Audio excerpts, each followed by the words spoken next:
Well, greetings, imagination connoisseurs. Once again, it is I, your Duke of Dope Discourse, your master of fun and wonder, your viceroy of verisimilitude, your sommelier of sci-fi and cinema, your archbishop of Banterbury, your chancellor of cheerfulness, your pharaoh of physical media, and your existential Mr. Rogers. That's right. It's me, Robert Meyer Burnett. Robcasting at you.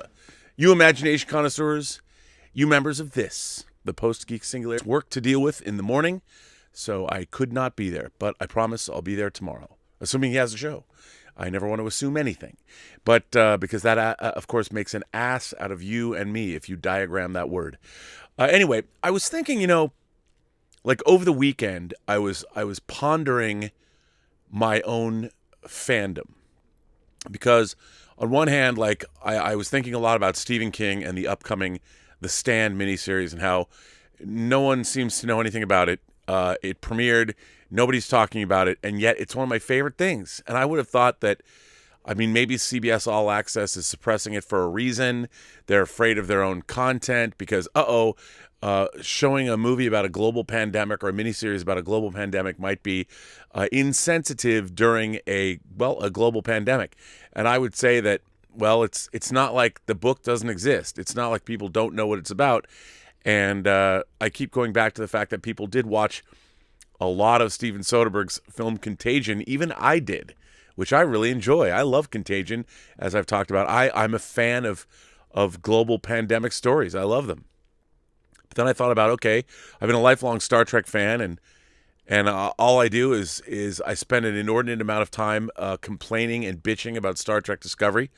And some people think it's because I'm bitter towards CBS because of what happened to Axanar, which couldn't be further from the truth. I have no problem with that, with CBS doing what they did. We stepped over a line. I get it. They had to act, and that was our own fault. If anything, I regret that we just didn't shut up and make the movie. And rather than toot our own horn so much, which I violated my own rules there. I've always believed that when you're making a project, put it on the IMDb after it's shot. There's no reason why you need to get something on the IMDb now. Everybody always wants to, they want to get credit for something right away. Where I think that no, wait until something's shot and then put it on the IMDb, because they can't take it away from you. For those of you who know, our own film Tango Shalom, I don't think I'm letting the cat out of the bag, but it's going to a number of Jewish film festivals in the coming months. Hopefully you can see it. For those people who live on the East Coast, there's a few places to see it. And even on the West Coast, beginning in February, you will be able to see the film. And I don't want to spill any beans, but if you have any local Jewish film festivals near you, look out for Tango Shalom. So that's kind of fun. But anyway, I was thinking about my own fandom. Like, what are the things that I like? What do I not like? Like, what does fandom mean? What is the state? Where are we at? If you're a fan of all this stuff, and I've said, look, this community is called the Post-Geek Singularity because we've arrived. We're here. We won. This idea that you're some kind of a put-upon geek being beaten up by the popular kids is no longer true. It doesn't exist. Everyone's a geek now. So because of this newfangled technology called the internet, I literally punched into Google the state of fandom to see what came back. And lo and behold, I got a couple of articles that I thought I would share with you. And I know people are going to laugh, but the first one that came up was from Kotaku. And I know, say what you want about Kotaku now, but this was actually from Gita Jackson filed this on December 14th, 2018. So 2 years ago today. Let's delve into what Gita had to say. So Gita said, in 2018, the meaning of fandom is in flux. The relationship between fans and creators is in some ways more tense than ever before, even while fandom itself has reached a point where a simple piece of fan art can become an international sensation overnight. Fans gain new powers for better and for worse. The relationship between creative people and their fans has always been contentious. As more and more creators join the same social media platforms as their fans, it's only gotten more tense. These types of problems aren't new. People have been getting into flame wars on the internet forever. I can attest to that. Now that fandoms are more visible, with collective fan actions being reported on places like BuzzFeed, The Daily Beast, and even this very website, creators are increasingly forced to reckon with angry fans who think they know everything. Something that was once confined to niche communities is now a problem that gets news coverage. Actors in television shows and movies have always gotten weird messages from fans. It's very rare that these actors write the New York Times op-eds about them, as Kelly Marie Tran did this year when sexist and racist harassment from Star Wars fans drove her from Instagram. Tran wasn't alone. In August, Ruby Rose left social media after she was cast as Batwoman on a CW show, citing harassment as the reason. Daisy Ridley, who stars in the new trilogy of Star Wars movies, left Instagram last year due to comments left by fans. Fans harassing actors has been a problem for a while, but it happens more often now and is more visible. Why would you ever want to harass Kelly Marie Tran? She's lovely. The flame wars may be old hat, but the dynamic itself feels new. In the past, participating in fandom and participating in derivative works could get you sued. I didn't even click on that link. Let's click on it and see what it takes you to. Oh, no, it used to be perilous to write fan fiction. Not what I thought, but there you go. And members of fandom went to great lengths to avoid the press entirely. Since then, the Twilight fan fiction Masters of the Universe was published as a series of novels called the 50 Shades series, which all became bestsellers. A fan fiction about a boy band One Direction has also turned into a movie. Obsessive nerdiness and derivative works aren't just okay now, they are mainstream. People are newly involved in the media they consume, and the sudden ubiquity of that attitude has given rise to a whole host of new, currently unsolved problems. This year, fandom has also been responsible for some delightful and expected flights of fancy. If you like video games and are on the internet, you probably couldn't escape Bowsette. It began as a single piece of fan art depicting Bowser wearing a crown that turned him into a BDSM princess, and it completely saturated Twitter in a matter of hours. Soon it was being modded into Super Mario 64, New Super Mario Bros. Wii, and Breath of the Wild.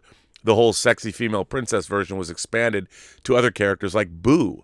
There was even a Bowsette fan event in Japan. It was the best of fandom, a bout of creativity powered by pure, unfiltered horniness. Nintendo has made some unusually horny characters of late, but this fan-made version appealed so acutely to a wide swath of fan communities, furries, gender swap fans, people who want to be stepped on, that it could only have come from fandom. A lot of people want to see Bowsette turn up in a Nintendo game in some kind of official capacity. But for me, Bowsette is a testament to the value of derivative works. Someone made a funny comic on Twitter, and it gave rise to a character that people across the world could relate to, or at least want to fuck. And here we go. Anyway, that's kind of funny. Tumblr had a hard 2018. The blogging network's fandom community had already been on its last legs, citing problems with harassment and a staff that doesn't seem to care. The recently announced ban on adult content, which goes into effect December 17th, appears to be the final nail in the coffin. The only question remains is, where will fandom go? Fan communities experienced a similar exodus in 2007 when LiveJournal began purging adult content, including some explicit Harry Potter communities. They ended up on Tumblr, which was a convenient one-stop shop for both writing and art. New contenders like Pillow Fort and Arena both seem like interesting options, but are smaller, younger sites. Pillow Fort combines the social feed of Tumblr with the extensive piracy and community options of LiveJournal, but is still in beta and currently down for maintenance. Arena looks and feels a lot like Tumblr and also makes it much easier to sort the things you post there into different boards, organized by theme or interest, but doesn't have much of a social aspect. Both of these platforms allow adult content, which is a bonus. Fan Wiki's in crisis. If you play video games but don't care about fan art or fan fiction, you may still interact with a different outlet for fandom, the Fan Wiki. Many fans created wiki sites hosted on Wikia, a content company that also, confusingly for the purposes of this article, known as Fandom. These wiki communities have been having issues with Wikia since last year when it introduced intrusive featured videos above the fold on popular pages on the wikis. This year, the RuneScape wiki, one of the largest wikis on Wikia, jumped ship to their own website. Other communities on Wikia, like the ones for Warframe and Fallout, have been thinking about making similar moves. One potential option for these communities was Gamepedia, a rival wiki site owned by Curse. Although Curse used some shady tactics to generate ad revenue, their ads are much less intrusive than the ones on the Wikia sites, and annoying featured videos weren't a problem. Unfortunately, Wikia has now bought Curse and Gamepedia along with it. With their lively message boards and constantly expanding databases, fan-created wikis aren't just a useful resource for people playing games. They're communities in and of themselves. The most popular of these communities may soon find themselves without a home. The future of fandom. In 2018, if 2018 was the first time you ever encountered the concept of fandom, it was probably for something bad. Fandom's worst aspects are highlighted more than its best ones, often for understandable reasons.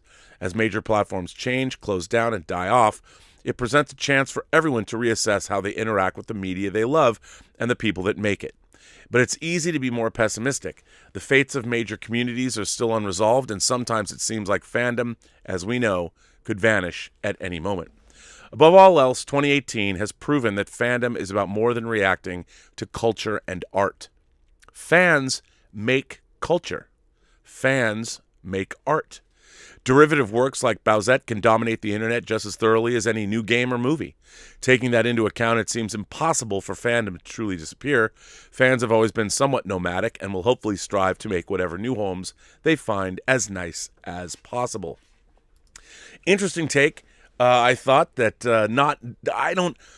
I've never been one to delve into fan communities on the internet in the sense that, like, I used to.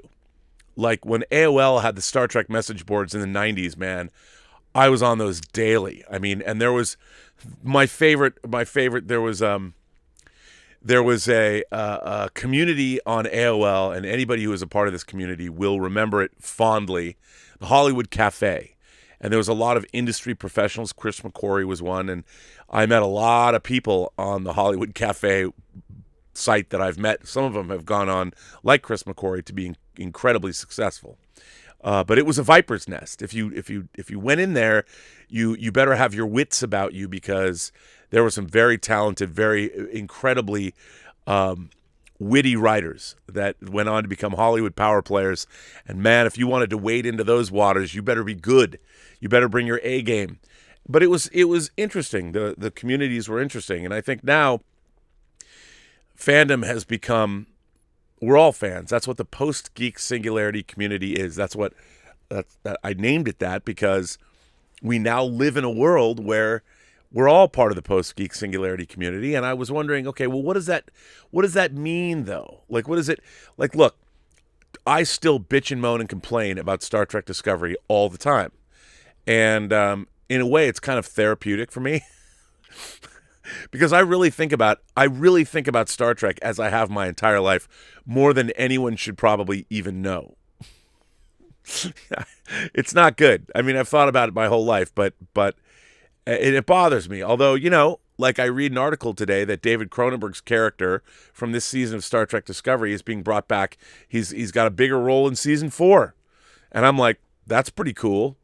The one thing that Star Trek Discovery has going for me this season, maybe one of the only reasons I keep tuning in is because I like seeing David Cronenberg. I like his character. He's the only interesting character. I love him. Why don't they do a spinoff about him? But anyway, the idea being that why are we fans? Like, we've had a global pandemic raging. There's been 3,000 people a day dying in this country. That's like a 9/11 every day in terms of loss of life. And in a way, I think that our fandoms have kept us going. I did a stream with Az, Heel versus Babyface. We've been doing the prisoner shows, but last Wednesday, and we're going to do another one this Wednesday, we just had a stream where we brought our toys, our hot toys out, and just geeked out about our toys. And it's very funny because, I'm looking around here and I'm thinking, oh, I've got toys. Like, what can I do? Like, I was wondering, is anyone just going to watch two guys? I mean, I'm older than Az, but some middle-aged dude playing with his action figures? Like, why is that? Why would anybody want to do that? And apparently hundreds and hundreds of people did. I mean, it was a pretty big stream and people liked it. And I realized that, well, maybe it was because, like, Az and I have this genuine, like, you can't fake loving action figures. And the way, especially in fan communities, fans are the first people to sniff out, let's call them fake fans, or people that are adopting, or it's like an affectation. If you're gonna be a fan or pretend, like a lot of the time, I think you had the old G4 network, which I liked. When you'd be on Attack of the Show, you could always tell the people that were really into it and the people that were hired to then get into it later. Because fans, if there's one thing fans are good at, it's sniffing out the authenticity of other fans. It becomes readily apparent. So when Az and I were geeking out about our action figures, I think people were tuning in just to watch two people that are enthusiastic about something, anything. And I think fans, we're all enthusiastic about something, and we want to share that power, and we want to share that joy. Really, it's all about, because what is it to be a fan of anything? Whether you're a fan of your favorite sports team. By the way, I hate to bring this up, but the poor New York Jets, my Jedi Knights of the Pacific Northwest, wow, 40-3. 40-3 the Seahawks beat the Jets. Ooh. I don't want to gloat, but it was a great return to form after, I guess, I know, against an opponent, it's like kicking the hobbled kid or whatever. It's not good, but I'll still take it. It was a win. The Rams have beat us, so they're on the top of our division. But you know what? Maybe not for long. Who knows? But I think being a fan of something, there is an inherent optimism, because if you're a fan of something, I think it means that you like something that's outside of yourself. That there's something that appeals to you that is over there. Something that other people have created and worked on, whether it's a novel series, so you're a fan of an author, whether it's a movie series, so you're a fan of not just the director of that film, but everybody that worked on the movie. I think one of the things about the Star Wars movies when they first came out in 1977, and I think this is a very important thing, Star Wars brought out books like the Ralph McQuarrie, the Star Wars Sketchbook, where you could see how these fantastic creatures and ships and set design and planets, where did they come from? So Star Wars wasn't just a phenomenal movie experience, but for people that were really into it, the reasons about why they did the things they did. You had books like The Art of Star Wars, the Star Wars Sketchbook, Ralph McQuarrie's portfolio of production paintings. And it was really the first time that I remember. I mean, we had the Star Trek technical manual in 1975, but that wasn't so much about the show. It was an artifact from the show. It purported to be from the actual 23rd century. And while I had read Stephen Whitfield's book about the making of Star Trek, which was fantastic. I mean, I've gone through like 8 copies of that book in my life. The thing about Star Wars is it told you that this movie, movies are magical. Nobody really paid that much attention. But Star Wars had such a rich universe and so much detail, and there was so much thought put into so many aspects of Star Wars that it became something beyond. I know for me, it was the first time seeing the making of Star Wars, being sort of let behind the curtain of how a movie is made. The only other experience that I had was back in 1976 when I first went to California with my grandmother, who was, I didn't know at the time, she was terminally ill, and she had literally weeks left of her life. And what she wanted to do is take us, grew up in Seattle, and we went on our first trip to California. And we stayed in Beverly Hills. We stayed in San Diego. We went to Lion Country Safari, which I don't think is still here anymore. We went to the San Diego Zoo, and we went to Universal Studios. And Universal Studios was hugely impactful for me as I was 9. And when we were, if you've ever been to Universal Studios, when you go through the pond where like Jaws is, where Bruce the Shark would be, they were actually filming in that area. They were filming Airport 77. and they were filming the scene when the miniature 747 hits the oil derrick at sea, and then it crashes into the Bermuda Triangle and sinks. They were actually filming that miniature shot. And I had even built model kits of jetliners at the time. And it was hugely, as somebody who wanted to make movies even at 9 years old, to see something like that. It was the only time in my life I had actually seen something filmed for a movie, and it was a miniature sequence. I mean, they had built this giant oil derrick, and they had like the stormy clouds behind the painted backdrop, and they literally flew the plane in on wires. And I was lucky enough as we were going by, because there's no, they weren't filming, there's no sound, so it didn't matter. So I actually got to see the plane crash of course, we went and saw the movie when it came out in the theater. And I mean, to have actually seen, I can't tell you how much that meant to me in my life in terms of wanting to make movies, was seeing that actually happen. Like, oh my God, like, I build models. Maybe I could do this. And then a year later, Star Wars comes out, and then all the subsequent swag. I mean, they did put out the blueprints, but they were not blueprints that actually came from the Star Wars universe. They were more like, here's the blueprints of the sets. And it was fascinating. And getting the sketchbook and getting the Ralph McCormack portfolio that I would hang on my wall and all of that, it just turned me into part of my fandom. Was I felt a connection to the people that were making these things. And of course, George Lucas became a name on everyone's lips, and you felt a connection to these things. And you felt, I remember as a kid, as I did already over Star Trek, I felt this sort of a possessory, like Star Trek was mine.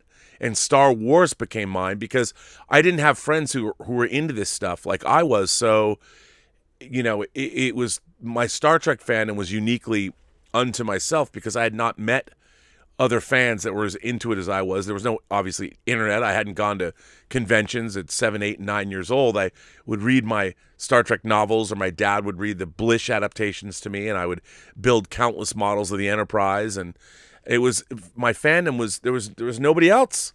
I had friends that liked stuff, but they weren't really into it. They didn't daydream about being on the Enterprise as a crew member or anything like that. So when Star Wars came out, a lot of kids and a lot of friends of mine they liked Star Wars. It was something that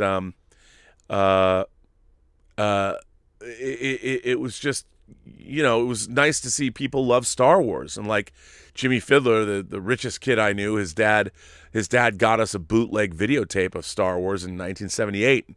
We'd go to his house every day after school and watch it. It was terrible. I mean, it was a typical bootleg videotape back then, but it was great to have.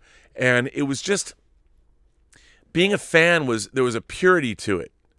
And you just loved everything. There was no, because you didn't have anything to compare it to.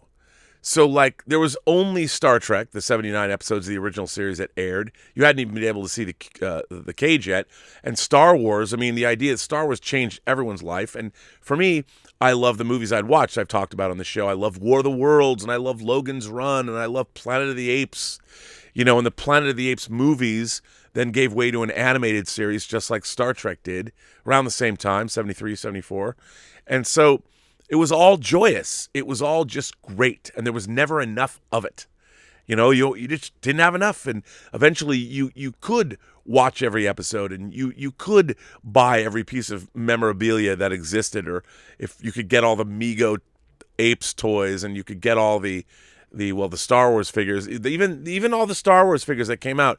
You as a kid, your parents, if they were buying you these figures, and this stuff wasn't that expensive back then, you could actually get all of them. So you could own like all 12 of the original Star Wars figures, and you would have them, and you're like waiting, like, I wonder when they're going to make any more. So it was possible to manage your fandom and there was never a thought that you wouldn't like something. Like, I if you had told me when I was 10 years old, Rob, there's going to be one day, there's going to be a Star Trek that you don't like, my 10-year-old self would be like, that's impossible. What? I mean, come on. I even recognize it in the original series. There were episodes I didn't like of the original series that I'd be like, ugh. this one. I'd watch it anyway because it was Star Trek, but, you would get to those third season episodes, like And the Children Shall Lead, which is the worst episode ever. I was not a fan of that. I didn't like the empath when I was a kid. I've grown to like it as an adult, but when it was on, I'm like, ugh. But you'd watch it anyway, but nobody would, tell you, like, I disliked it, but I didn't talk to anybody else about, oh my God, these episodes are terrible. That mindset didn't even exist. So, because there was only what there was, and there wasn't that much of it. So anyway, I wanted to jump ahead and read another article that I found, and this was from the Sci-Fi Channel website, sci-fi.com. Another article about fandom, which is a little bit more recent. We've got the Mandalorian in here, and this was written by Adam Swiderski, I believe, and this was published on December 31st, 2019, a little less than a year ago. So we went from 2018 to 2019, and how did things change? We have different writers here, but talking about the same things. This is an op-ed piece called The State of Fandom, where we've been and where we can go in 2020. Again, pre-pandemic, nobody saw what was coming on the horizon. Greetings, Wire readers, and welcome to the future. We're about to head into a new year and a new decade. Blade Runner is now a period piece, and given all of that, I figured it was a good time to take stock of where things are when it comes to the world of fandom. He meant Blade Runner was a period piece because it took place in November. Blade Runner took place in November of 2019. The movie originally opened in June of 1982, and it was showing us the future of 2019. And after November of 2019, Blade Runner was indeed a period piece. Of course, from an alternate universe, but still. I figured it was a good time to take stock of where things are when it comes to the world of fandom. Who we are, what we're about, where can we go? This is particularly of note after the kind of year we've had, which, if you're a follower of the sci-fi fantasy horror material we traffic in here, has been, simply put, staggering. Of the top 20 grossing movies of the year, all of them but one fit into one of these aforementioned categories. The two most talked about TV shows of the year were a Swords and Dragons fantasy epic and a masterful adaptation continuation of what many consider the best graphic novel about superheroes ever written. Literally every network, studio, or streaming service has multiple science fiction, fantasy, or horror shows in the works. Celebrities are playing Dungeons and Dragons in front of huge audiences online, and it's very likely your mom knows who Thanos, the Mad Titan, is. By the way, Chris Pine was announced to be starring in the Dungeons and Dragons movie for Paramount today. We've won. It's that simple. In fact, what might characterize 2019 best is how unnecessary it's become to talk about fandom as a general thing separate from mainstream pop culture consumption. Sure, there are Legion-specific fandoms all burrowing through the mountain of content being heaped on us across various forms of media, but the idea of just not being into this stuff at all, the line that used to divide geeks from the rest of the zeitgeist, has become irrelevant. Everyone saw Avengers Endgame and the final season of Game of Thrones. We are all fans now. It's certainly a triumph for the true believers, hence the post-Geek Singularity of this community, but it's come with a certain amount of baggage. It's my proposal that this new reality is something with which we, by which I especially mean those of us who grew up in a time when the pop culture world was a far, far different place, need to come to grips. I can't help but feel that a not insignificant portion of the toxicity we see in fandom today is rooted in the fact that a lot of us are having a hard time letting go of the sort of us versus them mentality that used to define how we moved through the pop culture landscape. I'm not talking, of course, about things like racism, homophobia, transphobia, misogyny, and other awful dark detritus of the human condition. We're sadly seemingly resurgent everywhere. We are seeing seemingly resurgent everywhere. I put in sadly. With fandom, sadly, no exception. No, this is something different. More benign, but perhaps deeper rooted and harder to shake. To understand it, we need to understand the way things used to be, like Cyrus and the Warriors. The way things used to be. And it goes back farther than even the decade on which many are reflecting as we gear up to enter a new one. Back in the day, being a fan person was challenging. Connecting with other fans wasn't always easy. The mainstream pop culture world tended to look down its nose at geeky stuff, and when it portrayed geekdom, the picture was almost always the same. Usually male, usually white, usually of a certain size and shape and background. And sadly, while the mainstream seemed content to box us in that way, the call was also coming from inside the house, as it were, with a lot of gatekeeping and exclusionary behavior born out of this bunker mentality. When we did get film or television adaptations of the stuff we loved, it often came watered down or infused with incongruous stylistic touches that a business executive with no connection to the source material believed would make it more palatable to people who generally weren't into that sort of thing.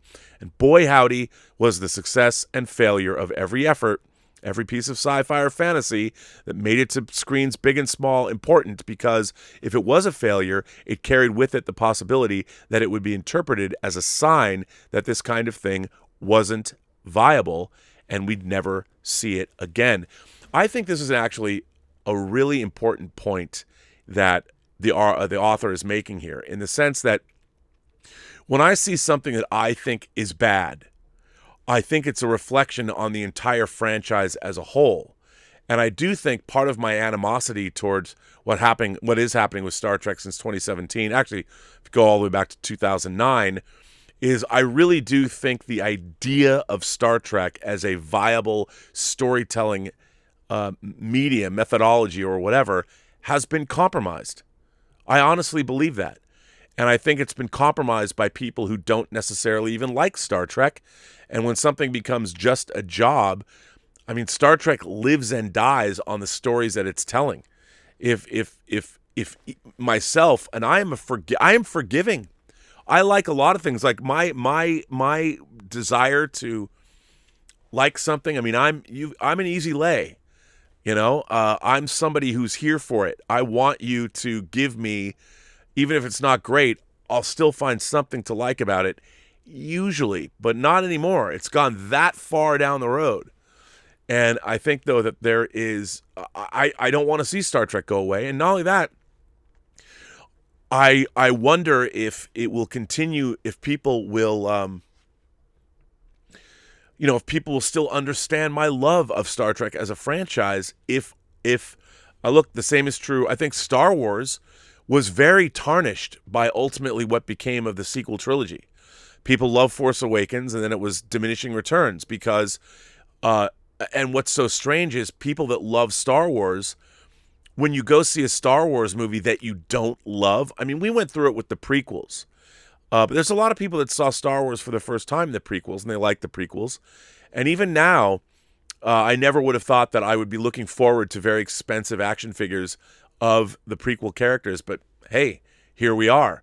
Do I want a Jar Jar Binks? No, but I definitely want Anakin, and I want Darth Maul, and yes, if Darth Maul comes out with a Sith speeder and it's $400 for the box set of the two, it's like, oh, I gotta have that, But the idea is, that was the first time I think the faithful were wondering. I know for me, I've never liked Return of the Jedi, but I didn't hate it either. When I first saw Return of the Jedi, I did have a lot of fun. I just expected a lot more out of it. And while I thought a lot of the movie was off, I really did love the rescue of Han Solo, and I did love the last battle and the Luke's confrontation with Vader and the Emperor, which makes that movie. If they didn't have that in there, if it wasn't as strong as it was, I think people would have been really disappointed by Return of the Jedi. As it stands, I mean, John Campea, there are people, he tells me that it's his favorite Star Wars movie. To me, I still saw that Jedi was a monumental disappointment. And it was the first time in my life ever I was disappointed by something that I loved. And I think that that's where it comes in when we see things that aren't great. And you hear creators like J.J. Abrams saying, I never liked Star Trek when I was growing up. It's hard not to be like, then why are you directing a Star Trek movie, dude? Like when somebody says that, and he said that in so many interviews, I felt like, why did somebody give him the keys to the kingdom? And it's definitely, and it's not because I don't. It's very funny to me when people are like, oh, Rob, you're just mad that you're not a creator. Well, first of all, I've told people that I don't have the credits. I don't have the credibility to work on something like Star Trek. I don't. No one's ever going to hire me to work on that show. I've never been a TV writer, so what? I can't get in the writer's room, which is where if I was going to work on Star Trek, I'd love to be like a Star Trek consultant. I have been a professional Star Trek consultant for Paramount, for Viacom licensing. I was an officially paid Star Trek consultant, for real, for the studio that made Star Trek. So I've been in that capacity before. But the thing is, even the people making Star Trek now, they don't want to listen to what I have to say. I mean, they've already got Kirsten Beyer, and she's a Star Trek novelist. But people think that, like, they go, you're never going to work on official Star Trek. I've never tried. Why would I? I'm not qualified to work on, at least I could. I mean, I could do any job within filmmaking circles, but I don't have the credits to get me in the door that I would even get that job. I've never applied for a job on Star Trek, and people think, oh, because of, no. And I don't even know if I would be a good fit, because one of the things about making TV shows and movies, is that when you're a big fan of something, it's hard to work with an environment with people that aren't inherently as steeped in this lore as you are. It can become a problem, and I've seen that happen firsthand. So, but I do want it to just be good. So this idea is, if it was a failure, it carried with it the possibility that it would be interpreted as a sign that this kind of thing wasn't viable and we'd never see it again. I think that's a very real concern for people that are fans. And this article, the author goes on to say, I say this not to be an old man yelling at a cloud, which is a meme that's frequently thrown my way. It was clever maybe the first time, but 100 times, I've had it sent to me 100 times, you're not clever anymore. I say this not to be an old man yelling at a cloud or to tell you crazy kids how lucky you have it, since in this day and age, and also get off my lawn. And since I'm hardly the first person to draw a then-now comparison in the world of geeky stuff, you may very well have heard of this all before and feel like you know what it was like. But while it may be easy to grok what it was like, I love grok. It's one of my favorite concepts in all of science fiction. Thank you, Robert Heinlein. It's more important to understand how it felt. There was a desperation to it.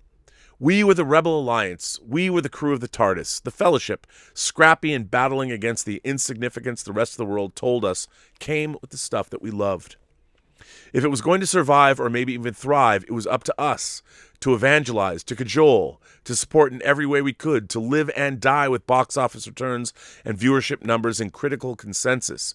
We were so very desperate to be taken seriously. And yes, we had successes, but there were also plenty of failures, dead ends, and disappointments. We felt that, all of it, on a tremendously personal level.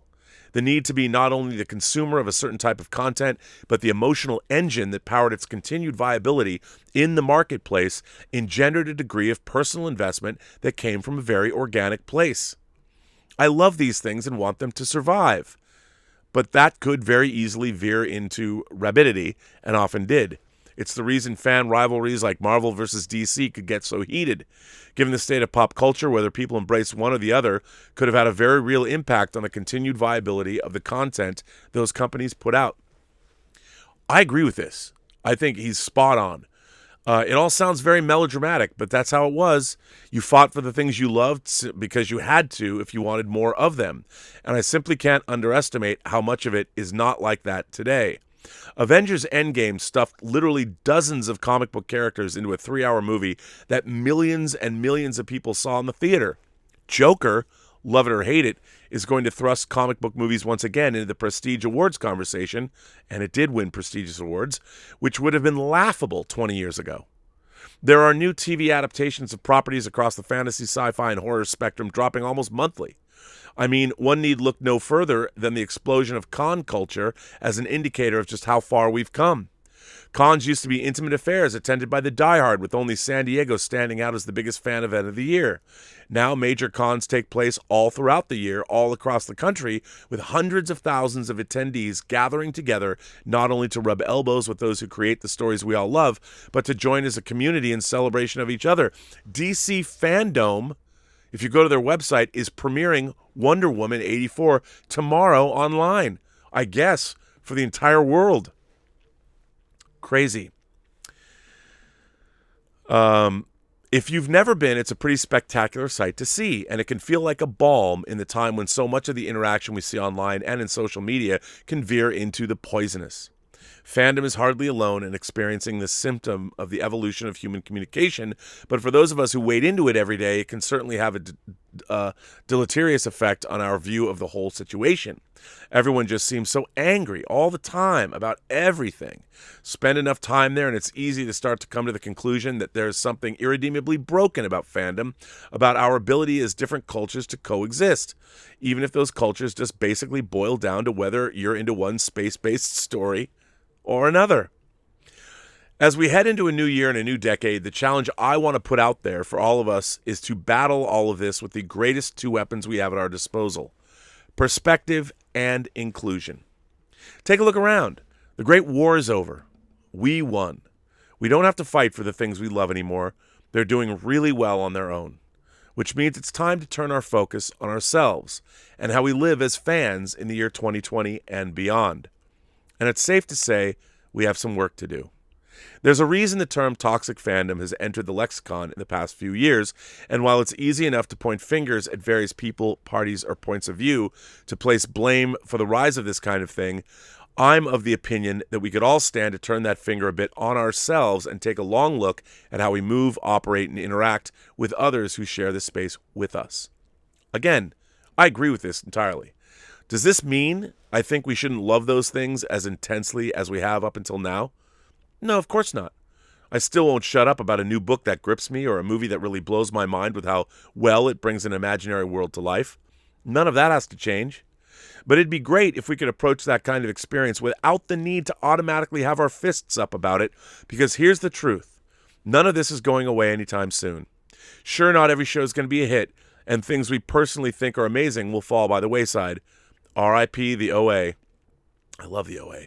And when that happens to something that speaks to you, I understand how painful that can feel. But the good news is, there will be others. There will literally be dozens of other shows, comics, games, and movies to experience and fall in love with and become addicted to. So yes, push for the things you want to do well and continue to exist. Just know that you will be okay if they don't. And this most needs to manifest in how we treat each other. It should go without saying that the hate and intolerance we've seen bubble up in certain pockets of fandom has no place in this golden age, and should, if it can't be eradicated completely, be chased into the darkest possible corners. Joining it in the bin should be the kind of gatekeeping and stereotype-driven behavior that has left various communities feeling unwelcome in a space that, from its earliest inception, has been about acceptance of differences. One need look no further than the classic episodes of The Twilight Zone, currently airing on Sci-Fi, to see how long Sci-Fi has ideas like compassion for fellow humans, acceptance of differences, and empathy on its mind. The idea that fans have to look a certain way or conform to a certain behavioral expectation was tired when the world at large was foisting it on us 2 decades ago. People who once resented being boxed in that way. In 2020 and beyond, we need to put those notions to rest and embrace the very ideals pro-offered by the great creators whose work we've all embraced. But this need for perspective and for tolerance extends further, even to the differences of opinion about whether something is quote-unquote good or not. Believe me, I know firsthand how frustrating it can be when you love something so deeply that it feels like a part of you and someone else just doesn't get it. It sucks. But what we all need is to accept that, barring some technical details, appreciation of any of this is entirely subjective. And that's okay. Someone else's lack of enjoyment of a movie or a show I really think is the best thing I've ever seen doesn't change or diminish my experience of it in the slightest. That is why I've always objected to this idea that being critical of something makes me somehow a gatekeeper. I get thrown that all the time. I've always said that one of the guiding philosophies of my life, and I got this from a director, I've said this before on this show, but when I was working on Free Willy, the original director of the movie was a guy named Robin Armstrong, and he had made a movie called Pastime, which is about minor league baseball, and Miramax released it. And in Pastime, there's a coach named Noble Willingham, and he's talking to William Russ, who is an aging, over-the-hill pitcher who's going to be replaced by a young pitcher who's better than he is, played by Glenn Plummer. And in the movie, Noble Willingham says to this guy, he says, look, man, I'm paraphrasing this part. He says, look, it doesn't matter how good somebody else is. It doesn't make you any better or any worse. So I love that, because we're always judging ourselves against other people. And the thing is, how good somebody else is doesn't really have any bearing on you at all. It doesn't make you any better or any worse. And I always love that. And I've always felt that way about shows. I mean, people like things for different reasons.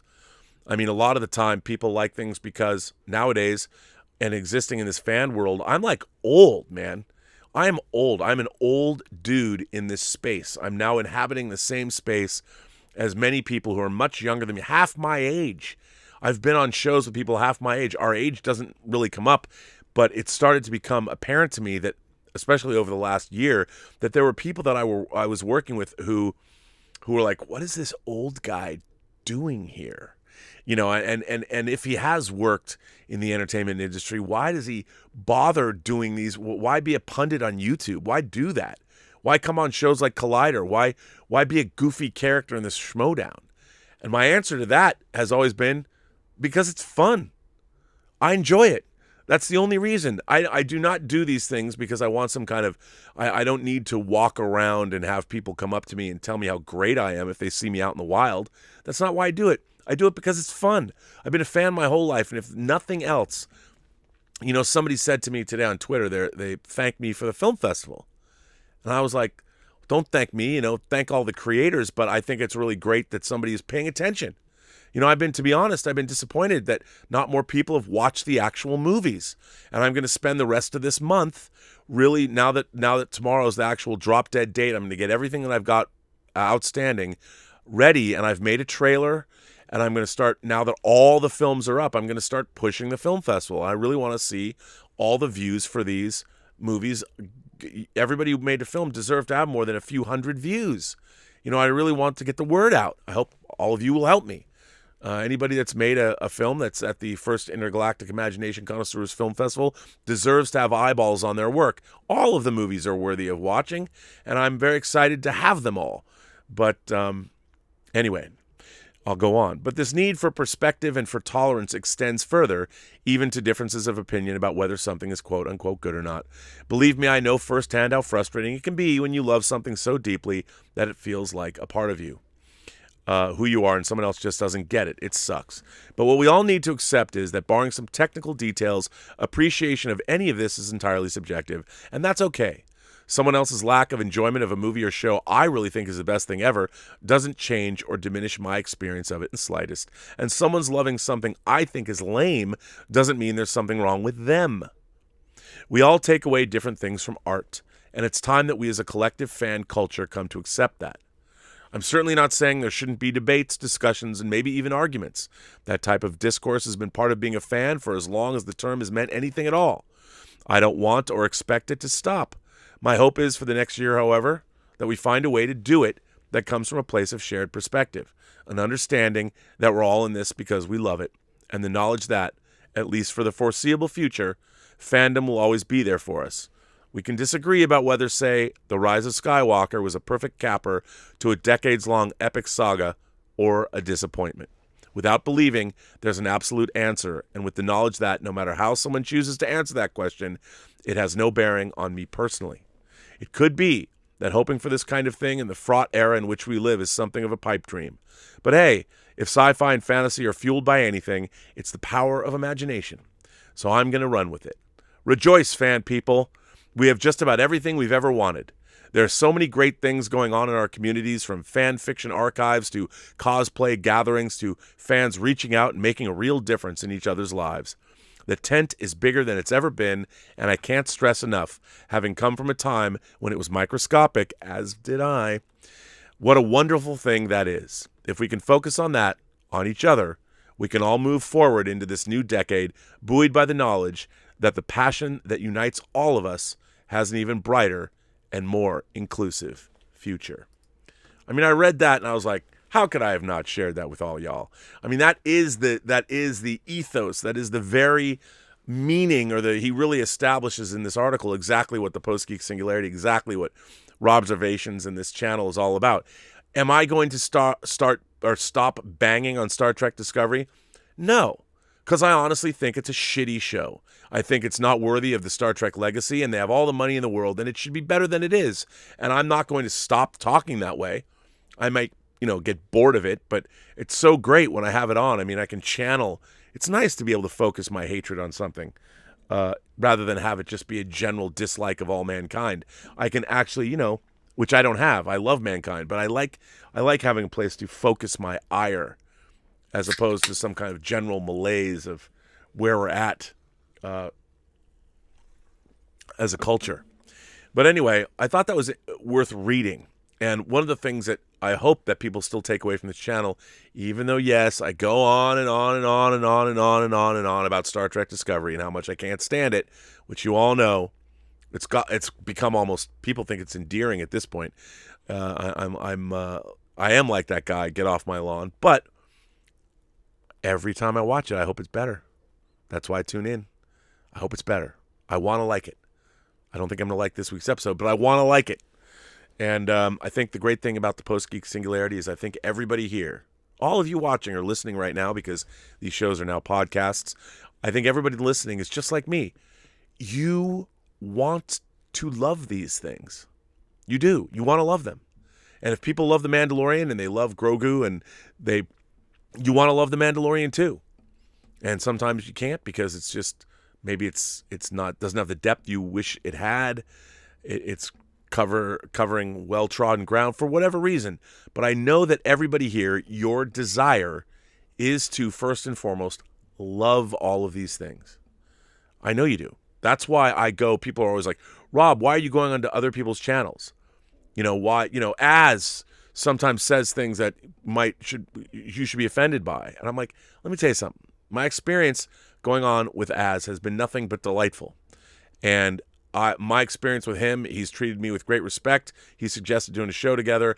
And the fact that he and I, grown men that we are, that he and I can go on YouTube for 2 hours and geek out with our action figures, 2.5 hours. I mean, I don't know if I'll ever get hired by corporate America if I ever needed a job, because HR or whoever's in charge of hiring me is going to go look at that video and go, is this the kind of guy that we really want working for us? Because I don't know if he really takes it seriously enough. He should care more about how other people perceive him. I'm like, you know what? In this community, if I geek out for 2.5 hours with a guy across the pond with our action figures, people know it's coming from a very genuine place, and I'm not really worried about it. So that's one of the reasons that I've loved this YouTube community that we have, this larger ecosystem, is because the people that I've been able to do shows with and meet, they've loved the same things. Now, we might have problems. Doctor Who doesn't bother me because I was never that invested in Doctor Who. I liked watching Doctor Who. I liked seeing when Christopher Eccleston came and played the new Doctor in 2005, and I liked watching the David Tennant era. My favorite thing of all modern Doctor Who is actually Torchwood.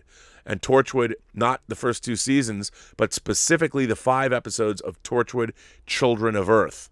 I thought the American Torchwood really dropped the ball, and I couldn't believe what I was watching. I'm like, how do you go from Children of Earth to this mess? But what are you going to do? I mean, there's a giant urethra that runs through the earth. What? Anyway, I don't care that much about it, so I didn't get that upset. I'm like, boy, you follow up 5 of the greatest hours of science fiction television ever with Miracle Day? And Miracle Day could have been a lot better, too. I think it suffered from the same problem that Star Trek Discovery suffers from, is that it didn't have the kind of science fiction it should have had. And it meandered and went all over the place. It had interesting ideas, but it wasn't that good. Luckily, I didn't want to jump off a building like I do every time I watch Star Trek Discovery. But other people probably did. People that are a lot more invested in the Whoniverse than I am. The Whoniverse, I guess. Do people say that? Anyway, that's kind of where I'm at now. I mean, we've had a year-long pandemic, and I think a lot of this kind of thing is what's gotten people through. Certainly me. It's been pretty great to be able to talk to folks about all of this stuff. Arnold Schwarzenegger has written in. I don't think it's really Arnold Schwarzenegger, but for the sake of argument, that's how it's listed. Arnold Schwarzenegger says, "Dear Rob, I hope you're well. I suppose you heard the news now.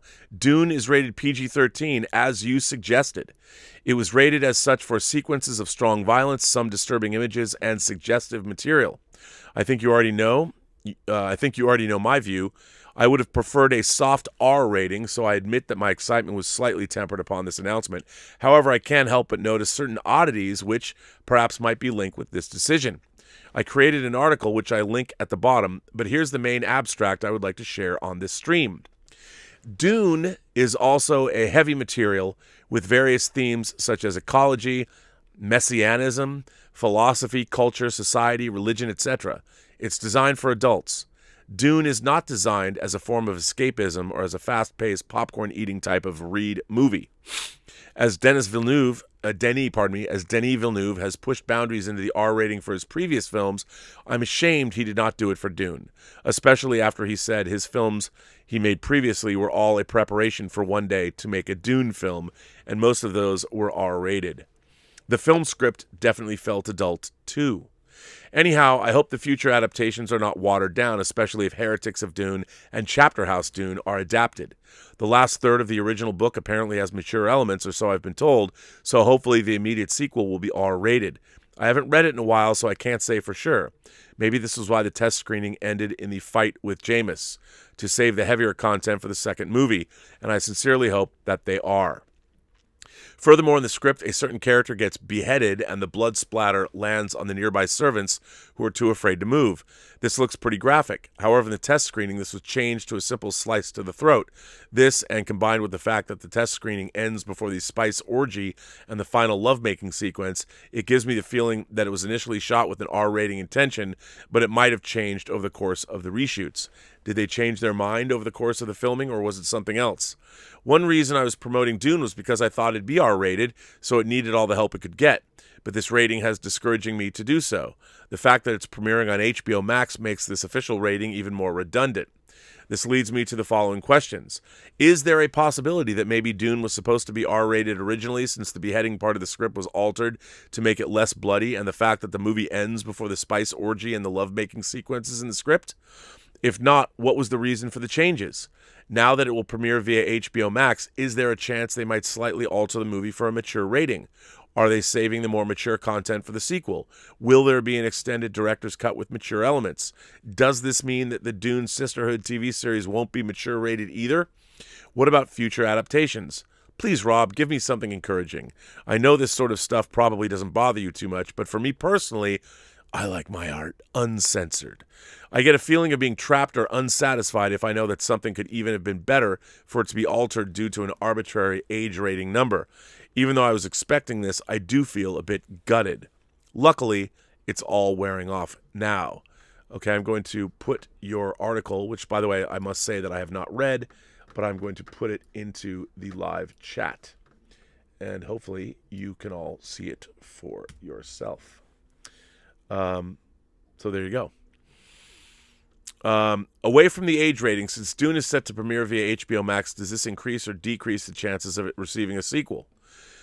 Feel free to contact me for anything. Thanks for reading, Rob. I hope you and your family have a great day. Kind regards, The Terminator.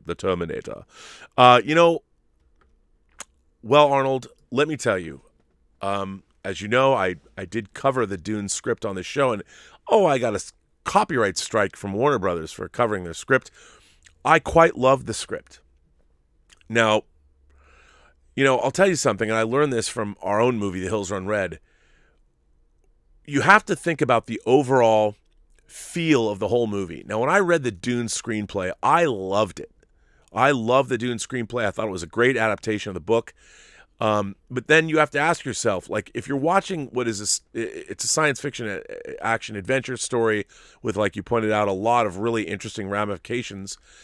When you're watching it, if suddenly you see a beheading in the movie, a graphic beheading, suddenly the movie itself is changed, because it's almost like, wait a minute, this beheading was so graphic, it came out of left field, so it unbalanced the tone of the film. And same, I think, a graphic, spice-induced lovemaking orgy sequence.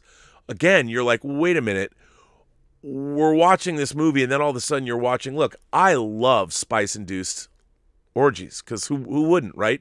I wouldn't mind watching it. But if that was actually in the movie itself, would that diminish the movie as a whole or unbalance the film? I think Denis Villeneuve is acutely aware of these things. I think he understands that if he's going to remove like a beheading and show you, you can still have a throat cutting that is effective. Like,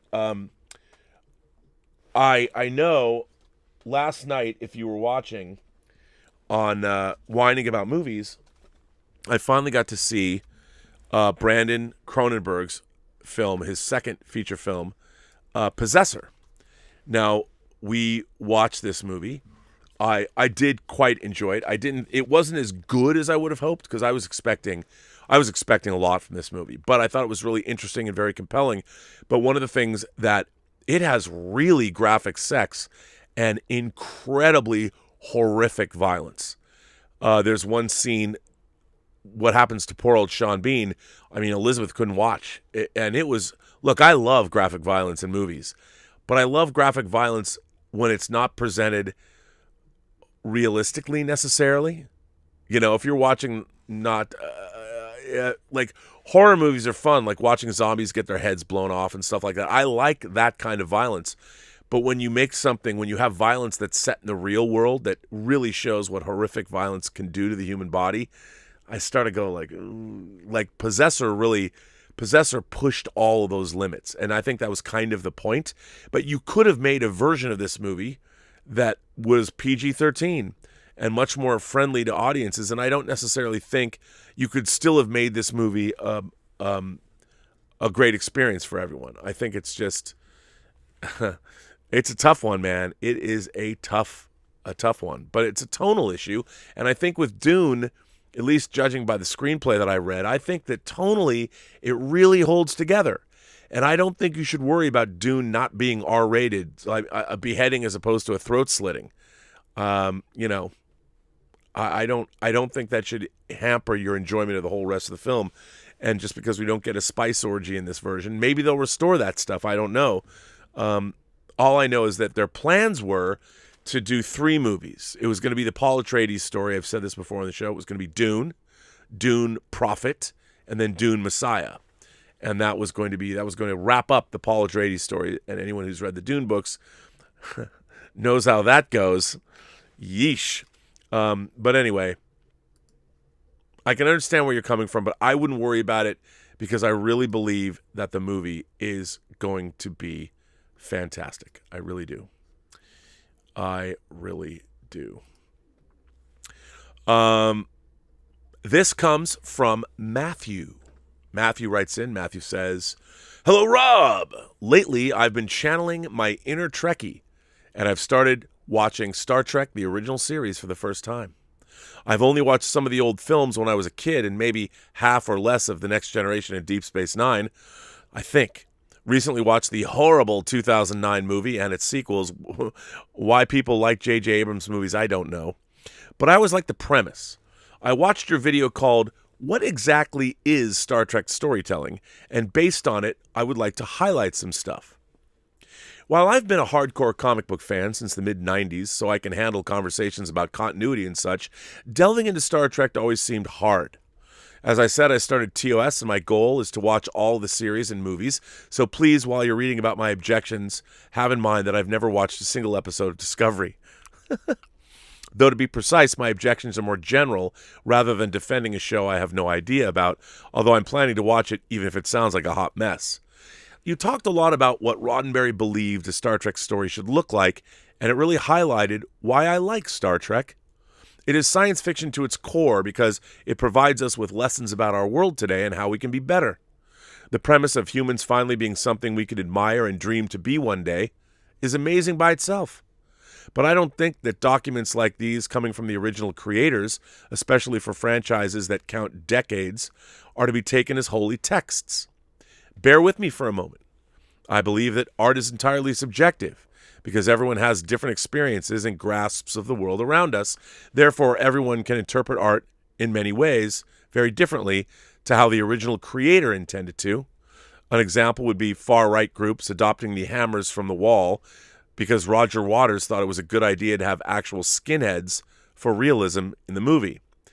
But this is not always as disastrous. Also, if you're a creator, many times you can present an existing idea in a new light and bring marvelous results.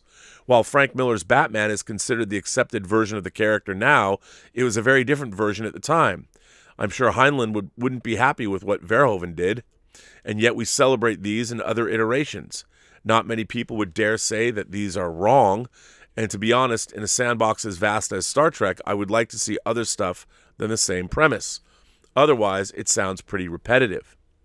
I believe fandom is very hypocritical at times. Something very different from a previous version might be another important piece of the puzzle if it is celebrated, and an abomination that offends the source material if it is hated. This is one of the reasons I started hating fandom in general, because fans would hate anything that contradicted the source material while failing to see that the source material contradicts itself. Not to mention that in comic books, there are so many reboots and reimaginings, but they wouldn't accept a different medium taking artistic liberties, and of course, all of that would lead to toxic behavior. Long story short, it seems to me that it's up to the viewer's taste if something is true to the spirit or not. I'm writing this to you because I admire and generally agree with your views about art and the creator, though I find myself disagreeing with you in theory about Star Trek. Maybe because I don't have a strong attachment yet. I might make my way to Discovery and realize, you're right. You will. It's not like I don't have a problem with reboots, sequels, etc. that I feel betray the original spirit. RoboCop and in a way Aliens and T2, but I just conclude that I don't like it for such and such a reason, and I never really care about it. I would certainly not bring up the source material's creator, but rather explain what I personally liked about it and how a particular version doesn't fulfill me. The reason I'm saying this stuff is because I wish for a more intellectual and open-minded fandom and approximately zero gatekeeping, and let me repeat, not to defend Discovery, which I could care less about until I watch it. I'm sorry if I misinterpreted something you said, and I would like to hear your short take, only because this cannot be covered in a short video, about the creator, art, and the audience, if you believe an interpretation of someone other than the creator is less valid. First of all, this is a great letter, but you want me to give you a short take on this? That is tough. No, I mean, look, do I think that Star Trek should only adhere to what Gene Roddenberry said to the letter? I do not. And as a matter of fact, as a lot of people pointed out to me, well, Rob, there were Roddenberry might have said we don't use our other characters, but they did appear. I mean, McCoy appeared, Spock appeared, Scotty appeared, so even in Next Generation, they violated what Roddenberry wanted. well, here's the thing, and I love it when people say this to me. There's 178 episodes of Star Trek The Next Generation. And people say, well, Rob, if you break in the two-part episodes were later broadcast, I mean, the long episodes like Encounter at Farpoint were broadcast as a single episode at first, but then they were broken into two episodes when they were put into syndication, even though they always were. The first time they were broadcast, they were one thing, and then they were broken into two parts. But anyway, but the original versions, yes, were one movie. I just want to point that out when I say 178 episodes. But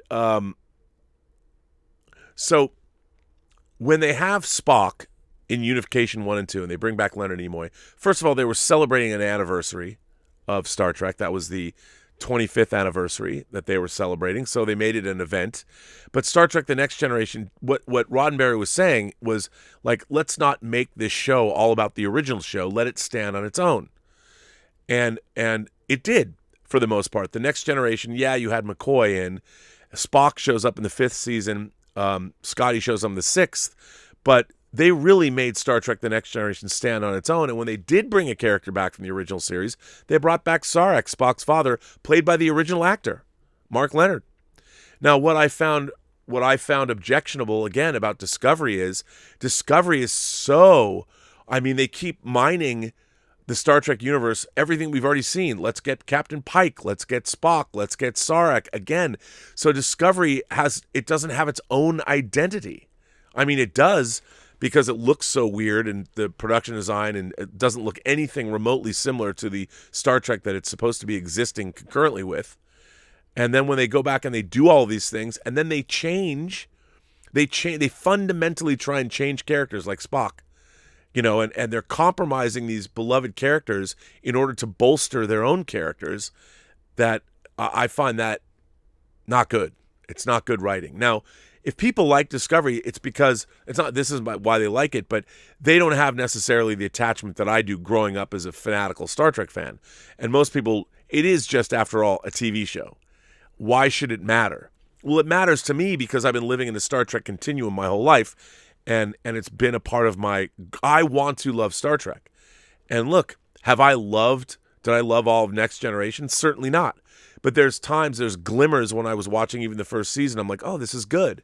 Whether it was 11001001 or Heart of Glory or Coming of Age, those are stories that I like. The Big Goodbye, I could watch those. And when Lawrence Tierney walks out of the holodeck, a universe, a whole new universe to conquer, and he starts to disappear because he's a hologram, that was a great Star Trek moment, great science fiction moment, great television moment at the end of The Big Goodbye, which of course started the fascination with the holodeck.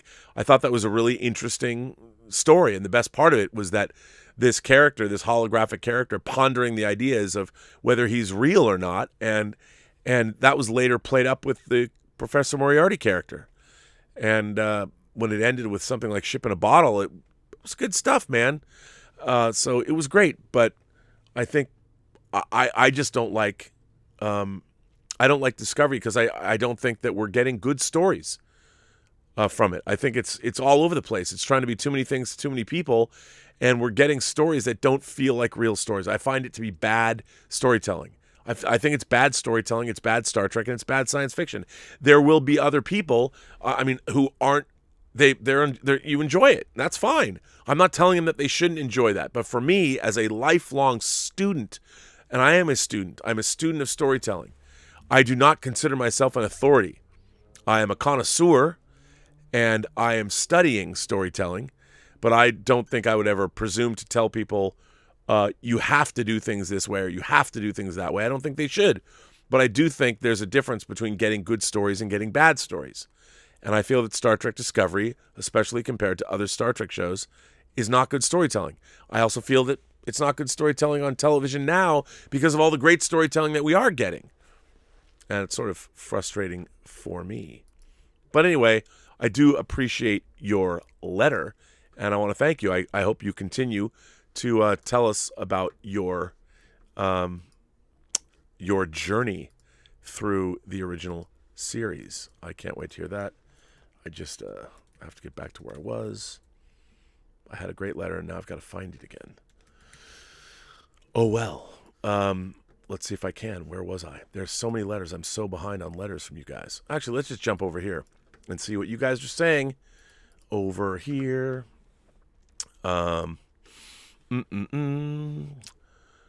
Let's go down to Willow. Boy, there's a lot of people that subscribe to the channel. That's pretty awesome. Raygun Media said last night, Jason Spriggs said, Natural Born Killers is a cartoon compared to Possessor. Please review Peen Wolf 2. Cheers. Throg says, if the orgy is in the film Society, that's bad. Yeah, last night we did a Possessor show, and we had a lot of fun. And when Elizabeth gets to see a male anatomy, she loves it when she calls it peen. And Possessor has peen in it. It's got the JJ too, and it's wow. So Raygun Media is right when he says Natural Born Killers is a cartoon compared to Possessor. Please review Peen Wolf 2. That's so funny. But everybody started calling everything Peen. The unbearable lightness of Peen. It was terrible. The whole show was hijacked by people being clever in the chat. Willow Yang is here. Hello, Willow. By the way, you're going to be tapped, Willow. I'm going to start contacting semifinalists. You're going to be there. Willow says, regarding pronouns, it was clear that Riker, this would be in The Outcast, didn't know about gender-neutral pronouns in his conversation with Soren.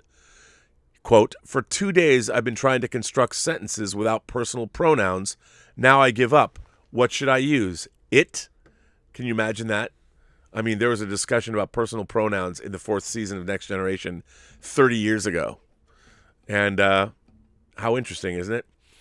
Willow goes on to say, is it just me, or do the writers of Deep Space Nine have some sort of vendetta against Miles O'Brien? Why do bad things always seem to befall him? Well, I thought that I looked at it this way. I thought that And they did, by the way. You're right. I don't think they had. I think Colomini was a great actor that was underutilized. And once they found out what they had in him, they used more and more of him. And I think that was great. They put him through the ringer. They gave him some really, really, really good stories. But yeah, I think they did like torturing the poor man. I mean, it's so funny. He was a family man, a father, and happily married. But yet they put him through the ringer. Maybe because he was too happy, I guess. I don't know. Stubble McShave says, "Hey Rob, greetings and felicitations. I feel like being in fandom in 2020 is like walking through a World War II minefield. You never know." Pardon me. This is Jeff Yerke saying this. Hang on. Let me go back. Strike that. Stubble McShave says, if they taught the subject matter of The Stand, if they thought the subject matter of The Stand was a bit inappropriate right now, why don't they shelve it for 6 to 12 months? It's not like it's bleeding money in the way a theatrical movie does if it's shelved. You're absolutely right about that, but I'm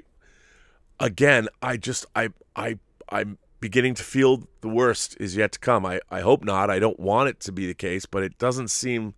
It's not looking real good for our Stan miniseries. I don't know. I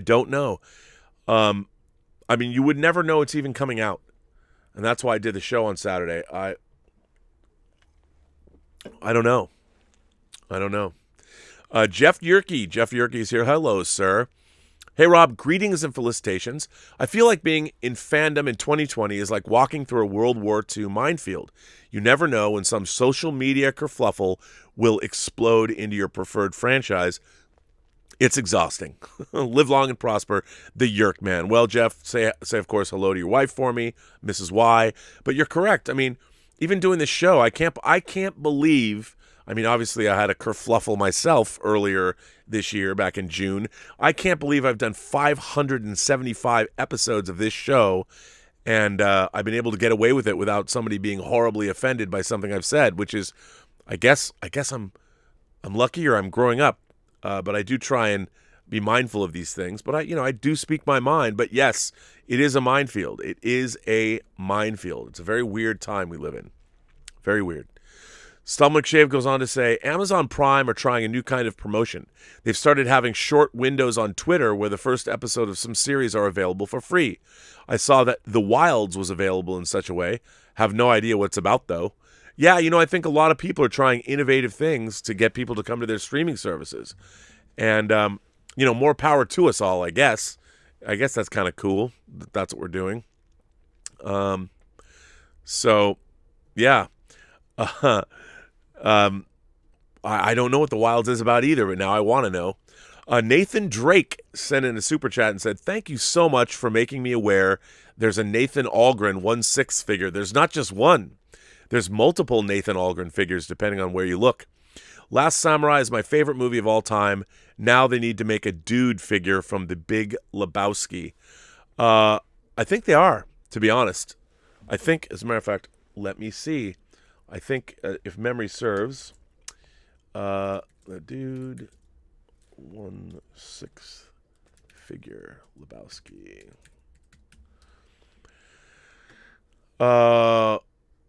Well, yeah, there's a Comic-Con exclusive, but are they doing? Yeah, there's a couple actually. There's custom. It's custom. Wow, I don't know if that's a great likeness. Well, here, I'll put this in the chat. I don't know if that's a great likeness, but it's kind of cool, I guess. Let me put it there. Look at that. Take that. It's okay. It's not great. But yeah, I think it'd be cool to get a Big Lebowski figure. I would quite enjoy that. I would definitely love to get one of those. But now you're gonna be on a hunt for Nathan Algren. So good hunting. But again, this isn't a bad figure. I've seen a couple of them that are really, really good because the armor is tough to do. Dr. Jones sends in a tip and says, Rob, maybe Burnham isn't a messiah. Maybe she's a Cisco. Have you seen the Damn Toys 1/6 scale Godfathers? Both have chairs, but one has his garden death chair. Okay, a lot of people have been writing me about, so there's a toy company called Damn Toys, and they usually weren't making necessarily realistic figures. Now they are making multiple Godfather figures, and yes, they come with chairs, but I have to say, I don't want to put anyone off of you, but I do feel that the Hot Toys Godfather figure that I already have, and even the Enter Bay Godfather figure that they have, are better than the damn figures. Now, all we've seen are pictures, prototypes, but I'm going to show you, as far as that goes, I'll show you what I have on pre-order. Let's see if I can get there.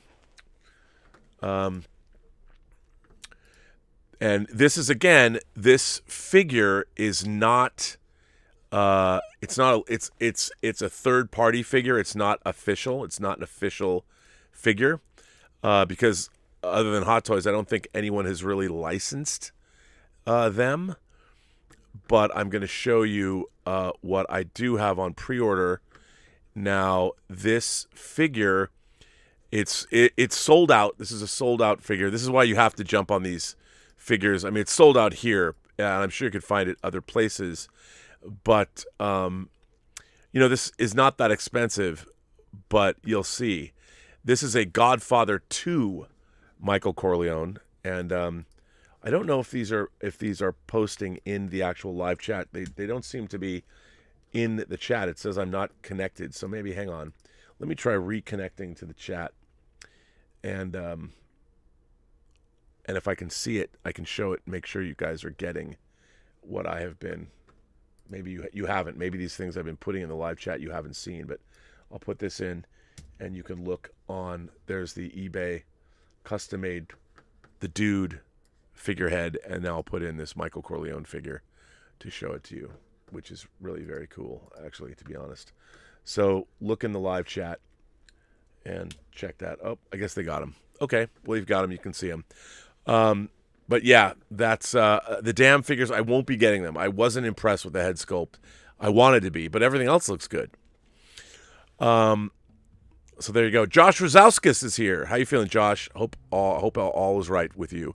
Rob, everything you're talking about today, I'm feeling about His Dark Materials on HBO Max. If you're not watching it, you should be. It's so good. I watched the first season. Again, a celebrated book series. The movie The Golden Compass did not do the books justice. I think the show is doing really well, actually. I really like it. Sean Pullen, hello, Sean, sends in a super chat and says, are kids today missing out on something by not living in a show like you did with TOS? I mean, 9 new Star Wars shows coming, so much content to imbibe. I think it's definitely a part of it. When I was growing up, there was just the in the 70s, really, you had shows like there'd be a Planet of the Apes TV series, and there'd be a Logan's Run series or something like The Fantastic Journey, but they didn't last very long. And Space 1999 and Star Trek lasted. The Twilight Zone lasted. So yes, I think that's part of it, is that you would inhabit, your mind would inhabit these shows. Now there's so much stuff in one ear and out the other. Like, I watch The Expanse. I love The Expanse. You binge it, and when it's gone, it's gone. It's not something that you puzzle over, and I think that's true. There's so much content now that I think you're absolutely right. But on the other hand, I do feel that there's also so much great content that when I see something like Star Trek Discovery, where I feel the writing is really subpar, I think what also is, while Kurtzman is credited as the showrunner, it's really Michelle Paradise that's running it, and the fact that they had to bring on someone like John Ottman to basically fix the season, do re-editing, because they had 7 other shows going or whatever, is telling. I think the problem that I have, again, the thing that I judge shows and movies on is, do I feel there's authorship? Do I feel that we're really getting a singular vision, that one person is overseeing, a great showrunner, whether it's a Breaking Bad or Better Call Saul, or whether it's The Boys, or a great showrun show, you feel fulfilled when you watch it. And I feel that Star Trek Discovery is all over the place. I feel that there's no, every episode seems to come from a different place. And that's another thing that I feel about it. I'm like, I don't feel I'm watching something that is under control, that I'm being given a story that's unfolding, that they've really mapped out. I mean, every episode I ask myself, wait, what? How does this make any narrative sense? Have you really figured out this thing, the burn that you have? I mean, it would be this thing where okay, Here's the burn, and you should have been on a whiteboard. These are all the things that have become true of the burn. You should be able to answer any one of these questions, and so should your audience. But we never did. We learned stuff every single time that's new. And I feel that you're right. So much content to imbibe. Roger Haynes sent in a super chat. Thank you, Roger. Appreciate that. Brad Brickley says, Hulk was huge back in the 6th grade. My friends and I would Hulk out all the time. Even Spider-Man was good, as bad as that was. When I see people nitpicking some cool show, it drives me nuts. I used to go see whatever I could afford. We are so fortunate now. Well, that's Captain Brad Brickley. He's the captain of Washington State Ferries. They are over 300 feet long. And one of you that I met out in the wild, Captain Brad, came to Wenatchee and met me at a convention, met me in Elizabeth. It's always good to hear from Brad. I think you're right, though, Brad. I mean, it was a simpler time. You know, we watched what we got, and it was like, well, it wasn't like there was 10 other things on TV that had superheroes in them, so we would watch the Hulk and Spider-Man, and we'd love it. And when they did the Hulk movie with Thor and Daredevil, we loved that, too. I mean, maybe I didn't love those, but you know, we kept it going. Because we liked it. You know, you just didn't have enough. So you'd watch what was on. You'd be like, okay, that's cool. Like Arc 2 on Saturday mornings. That's cool. Jason of Star Command, which was better than Space Academy, but not by much. You know, we would watch this stuff and like it. But it was because there was so little of it, it was hard to judge one thing against another. So now we've got so much good stuff. You know, the good stuff rises to the top, and you wonder, why is a show that's been around, Star Trek has such a rich legacy. You'd think that Discovery would be the most compelling science fiction show on TV, but it's not, and that bothers me. Mr. Tickletrunk says, I resent the notion that fandom is a confrontational relationship started by fans rooted in an elitist club. I find the term toxic fan to be used almost exclusively as a slur to denigrate those who treasure the roots of any intellectual property. Well, I think you might be right about that, but I'll tell you something. It's toxic fan has been derived over how we talk. And I think that there is a toxicity in the way, and I can be toxic the way I talk about Star Trek Discovery. I can be. And I know that. And, you know, going after people, I think making it personal, I think that's where things start getting toxic. And I think when we tend to, the way we make fun of certain characters and the words we use can be a little problematic, definitely. You said, Mr. Tickletrunk goes on and says, I found most toxic fans tend to be individuals simply calling for faithful adaptations of source material that they were once denigrated for liking when those IPs were not popular. I found 95% of the criticism to be put into one box labeled toxic. I agree with you. But I do think that the toxic label comes about when it's the way we're speaking about these things. You know, and even people that I like, they sometimes speak about characters or other people. I'm like, yeah, perhaps you should dial that back. But it's not for me to say. I am not my brother's keeper or the finder of lost children. I am just me. And all I can do is go on other shows and try and lead by example. So there you go. I agree with that. Torn Atkinson, I guess I've got his movies and his trailers and all that. Torn Atkinson says, hi, Rob, how are you and the family? Well, we all went and got tested for COVID, and we had a little bit of a scare, and it turns out we're all good.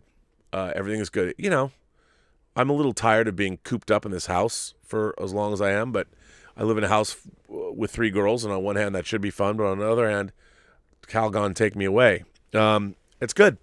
It's good. I thank you for asking. So yeah, it's been all right. Mr. Tickletrunk keeps going on. He says, I find real fans want real inclusion by expanding the clubhouse by adding more rooms and extensions. I wish the labeling of fans as toxic would stop. Toxic fans seem to simply want to make sure the original house and foundation stay intact. Look, I agree with you, but I think, people, obviously, we did have fans going after cute little Kelly Marie Tran and chasing her off social media. And, you know, if you don't like something that an actor is in, it's not the actor's fault. They're hired to read the lines that they're given. An actor can't go, hey, you know what, I don't really like this. Do you think Kelly Marie Tran liked the way? I mean, I love what John Boyega has been saying. He's been coming out going, look at what Look what they did to my character. I mean, they began, whether John Boyega is a black actor or not was sort of immaterial. John Boyega is just a good actor. I really liked him in Attack the Block.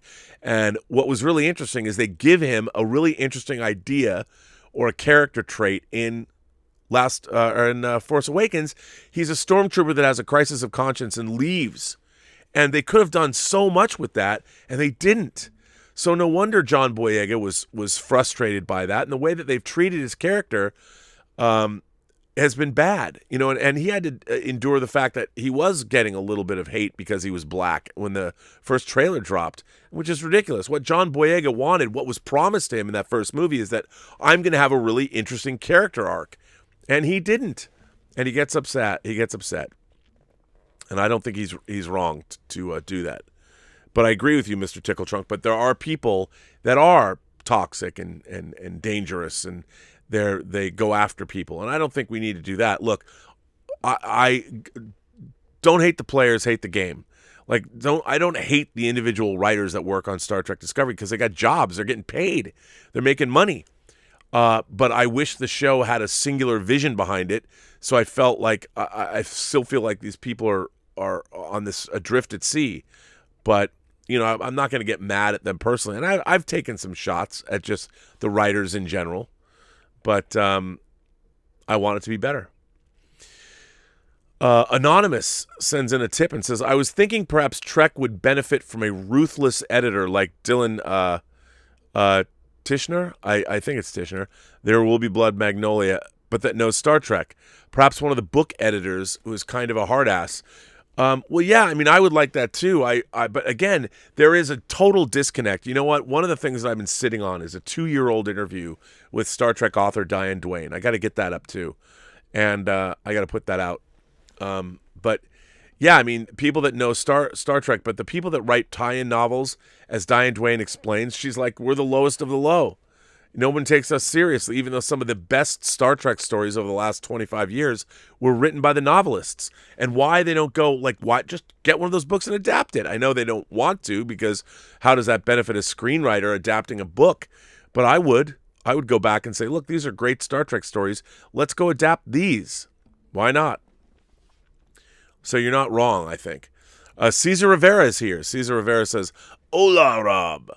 Sad there was no Tron 3 news at the Disney Investor Day. I'm hella excited for Dune, even though I haven't read the book yet, but I read what the universe story themes and characters were about, and I fell in love with all things Dune. # Tron lives. I would love to see, look, I've got I don't know why it's still sitting on my desk, but yes, I have this is my Hot Toys Tron Legacy light cycle, and it does light up. And how cool is that? I was going to make a display of my Bat Pod. I've got my Hot Toys, my 6-scale toy motorcycles. I was thinking about. I don't like these Hot Toys figures here because it's just sludge. Whereas Seven Samurai, you can see them because of all the different colorful uniforms. But the darkness of these uniforms here make it's not as fun to see. It's not as fun to look at. Even though, I mean, this. You can see, for those of you who don't know about Hot Toys figures, I mean, here's the Doctor Strange Hot Toy figure. I mean, look at this figure. I mean, this figure is outstanding. I love this figure, and you can't see, but the detail in the clothing, sweet. How can you not? When I was a kid, I dreamed of having figures that were like this. Dreamed of them.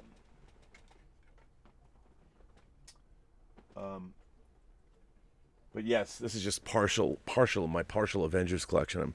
They're migrating into the glass cases over there.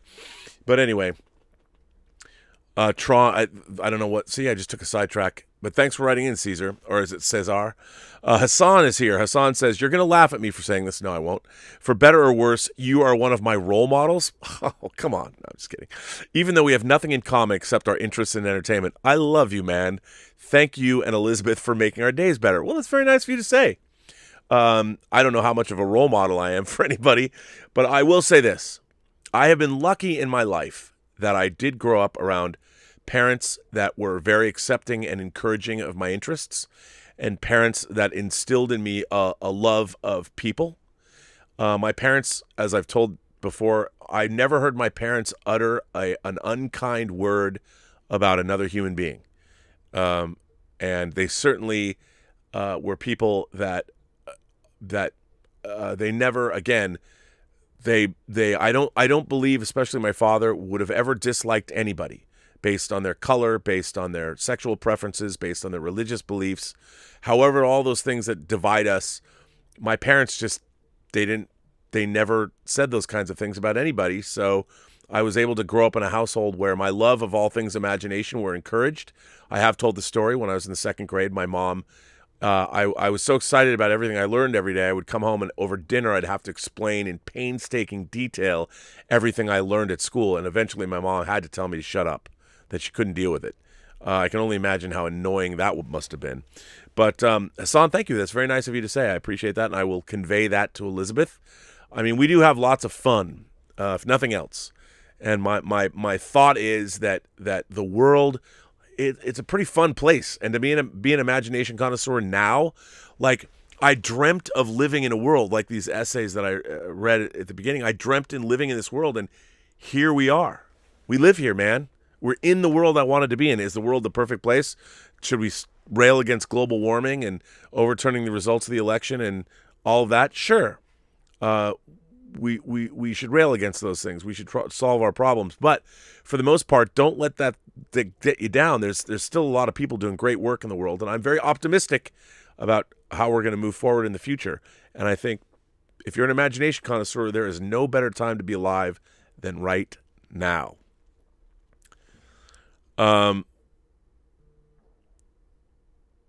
Let's see. Calvin Bowles says, how come in sitcoms a teacher in a class calls only on the stars of the show and it's never realistic and let other kids in the class ask a question?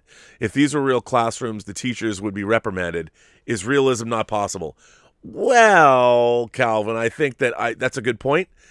But, you just have to assume that when we don't watch, when that scene is over, that someone else gets called on. I mean, it would be kind of weird if you called on a non-character to answer a question to add more realism. So, tough one. Richard sends in a tip and says, I have to tell you, as a Doctor Who fan, I didn't want to jump off a cliff while watching Miracle Day. I do want to jump off a cliff now, though. Yeah, you know what's really interesting to me? What I find, like, when someone tells me that, like you're going to have a female Doctor Who, my first inclination is, okay, how is the fact that she's a woman, a female, going to make it different than when Doctor Who is a man? And I like the fact that when, male and female characters, if you can lean into the differences. I mean, I want to know, how is a female Doctor Who different than a male Doctor Who? How is that feminine energy, if you're channeling that feminine energy, is it different? I mean, I don't like it when characters are race or gender swapped and then that swap isn't a part of the storyline. So, like, for instance, if you're a woman and you're a Time Lord, is there a time when, like, do you ever think about having kids, or what would that mean? Like, if you're a Time Lord, can you even have a child? Not that I think that all women should have stories about having kids, but that's something that men can't do. I mean, yeah, men can become fathers, but the idea of, like, if you're a Time Lord and you're actually with child, what does that mean? Can you still travel through time? Like, I would love to see those things incorporated into various storylines. Like, one of the things I thought about what's great about Black Panther is the villain Killmonger.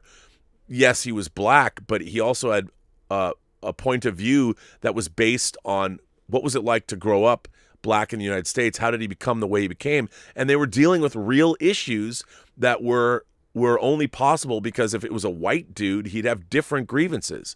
And I really like when I have no problem race or gender swapping characters. Like, if Lashana Lynch becomes the new 007, I have no problem with that. First of all, she's a beautiful woman. She looks like she can really hold her own. I think she's a great actress.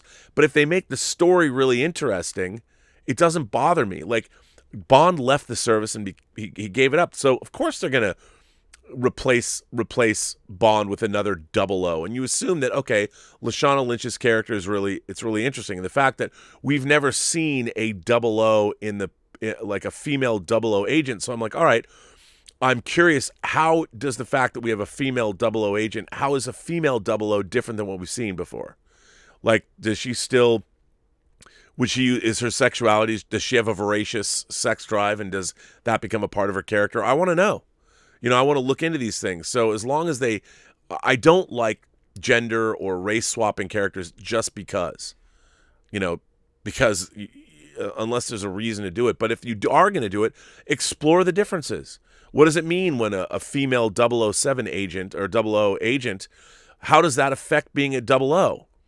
Like women who are different than men, women have, if you can carry a child into this world, are you going to have a different view of capping some guys, capping somebody?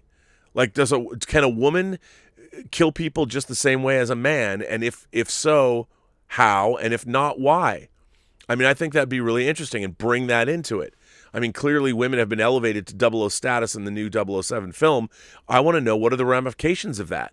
Like, I don't have a problem. Like, for me, the Bond franchise, if Bond is retiring, that's an interesting element because he's going to have to retire. And if he retires, that there's a new 007, that makes sense. And that 007 is a strong, powerful black woman, does not bother me in the least. But what I want to know now is, how does that change?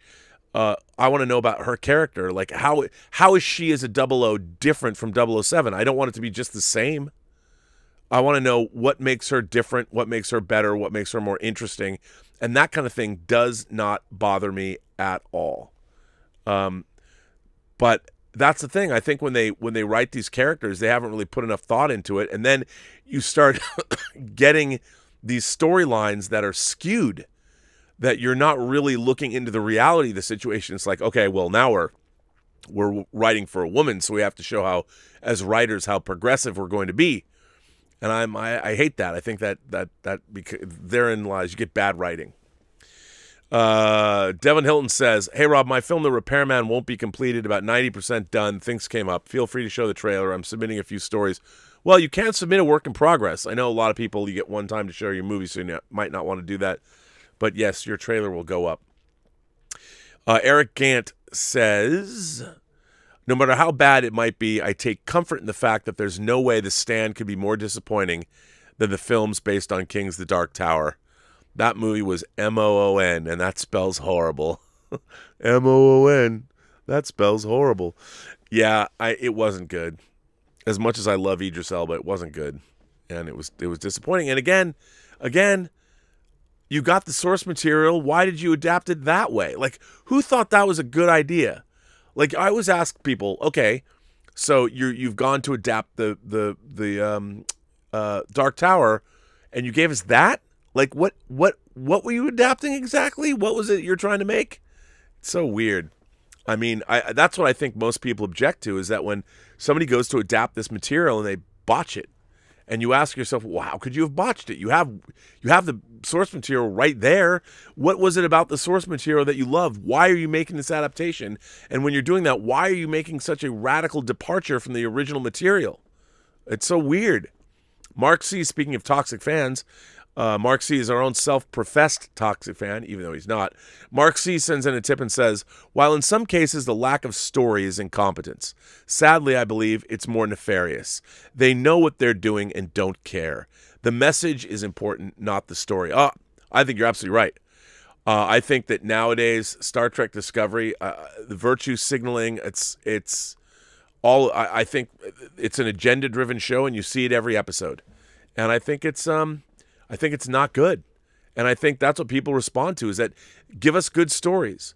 Like, look, no matter what people will say, there's been a lot of racist BS about Lashana Lynch replacing James Bond as 007. But you know what? If the movie's good and if she kicks ass, nobody's going to care.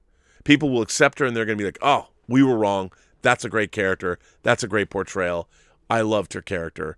And the proof is in the pudding. But if it becomes this identity politics, virtue signaling BS, that's when people get mad.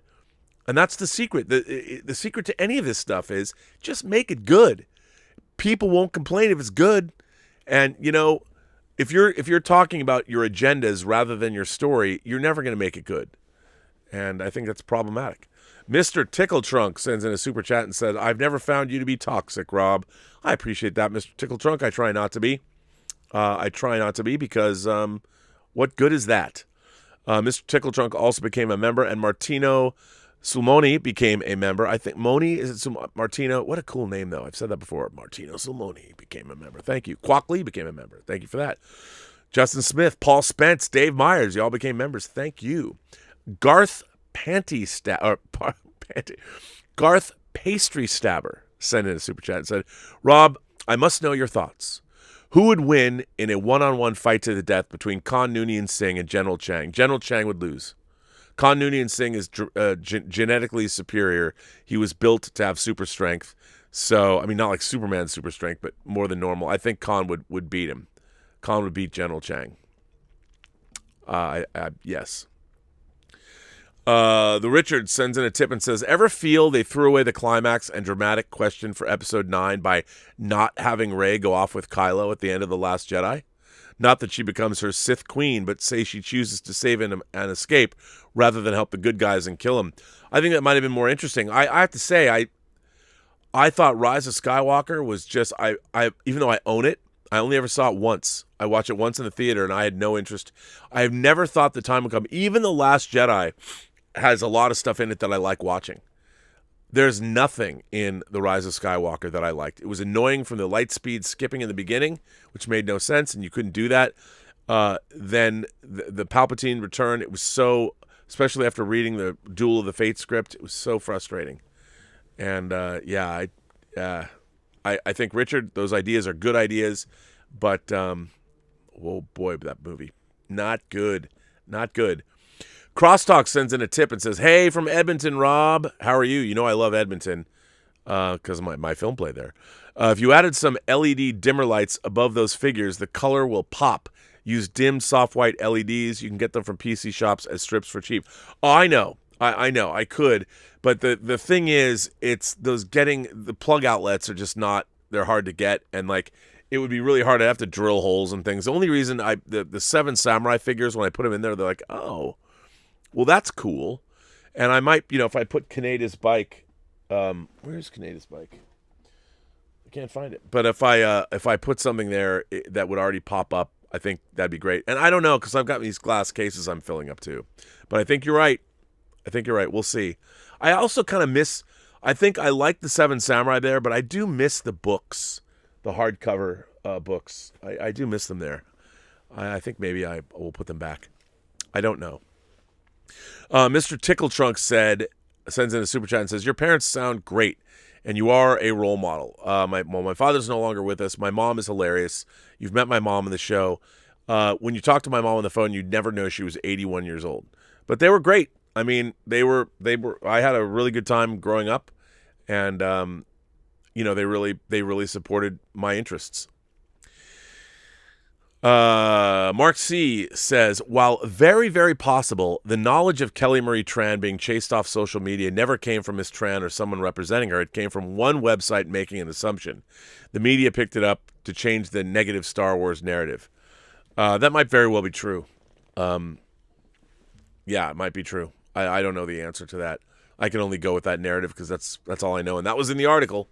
So, but you're probably right. Richard says, regarding the sanctity of Gene Roddenberry, didn't Ira Stephen Bear agitate against his legacy even while he was cold in the ground? DS9 became a show where the Ferengi were the good guys and Starfleet were ideological fanatics. Anyway, good show. Were they, though? Was Starfleet ideological fanatics? I mean, remember, I think what's interesting about about DS9 is that nobody wanted a genocidal war against the Dominion, and Starfleet does its best to try and preserve itself, preserve those utopian ideals in the face of a galaxy-wide conflict where millions are losing their lives. And, the Ferengi, were they good guys? I think for the Ferengi were I liked the portrayal of the Ferengi in Deep Space Nine. They were such a disaster in TNG, but the Quark, Rom, Nog relationship with the three of them, I thought was really, really good. And the idea that when the Ferengis were originally created, they were like the Yankee traders of space, coming from an amphibian background and all that. I just don't think they were ever really portrayed well on TNG, and I liked what they did with them in Deep Space Nine. Richard goes on to say, what's with the weird Voyager J scene in that Discovery episode a while back? Such a naked demonstration of what series they prefer as they watch it all the first time on Netflix. Screenwriting feels all over the place. I don't know, man. You know, the idea that there's the Nog. I mean, shouldn't it have been, if they wanted to honor Aaron Eisenberg, shouldn't it have been the USS Eisenberg and not the USS Nog? I mean, that's what I would have done. The USS Eisenberg sounds like it could be a real ship, but the USS Nog, oh, I now christen thee the USS Nog. So weird. But I agree. I mean, I do feel that Star Trek is being written by people that have never really delved into Star Trek, that were just TV writers that got a lucrative gig. And I think you're right. The writing does feel all over the place. Calvin Bowles sends in a tip and says, I think Doctor Who, it would be cool if they made the Doctor a child about 10 years old and give him an old man mentality. What do you think? Well, they're kind of doing that on the Umbrella Academy. I think that could be a really interesting idea. You know, I always like the idea of children that have been trapped in the bodies of characters that are trapped in the bodies of children, like in Near Dark, or in what Near Dark ripped off, which was Interview with a Vampire. I always like that idea. I think that's good. I like it. If it's done well, again, if it has to be, it's got to be well written. Richard sends in a tip and says, remember the Watchmen comic book? It's a story about right-wing monsters who, if not unwound by corruption, impotence, or sociopathy, are destroyed by their own uncompromising ideology. And I had to think about that. A left-wing story well told well. That's a good question. You're absolutely right about what Watchmen is all about. I mean, I think also Watchmen deals with the fascistic nature of superheroes as well, so it's interesting. Yeah. Mark C says, I understand most, except that Miss Tran was harassed and might very well be why she left, but nobody bothered to research the actual chain of events. Her co-stars never spoke up until after the website's assumption became the narrative. Well, I mean, that could be true. That could very well be, but you know what? It's not a real reach to think that she was harassed. I mean, we've seen it many times. Just look at how people respond online to all kinds of different people. There's a tradition and a history of that happening. It happens to a lot of people. It happens a lot. And I mean, I don't know. I don't know enough to say whether or not I buy it or not. Mark C says, sorry for the double send. I don't think the first one went through. Oh, no worries. I think I got it all. Let's see what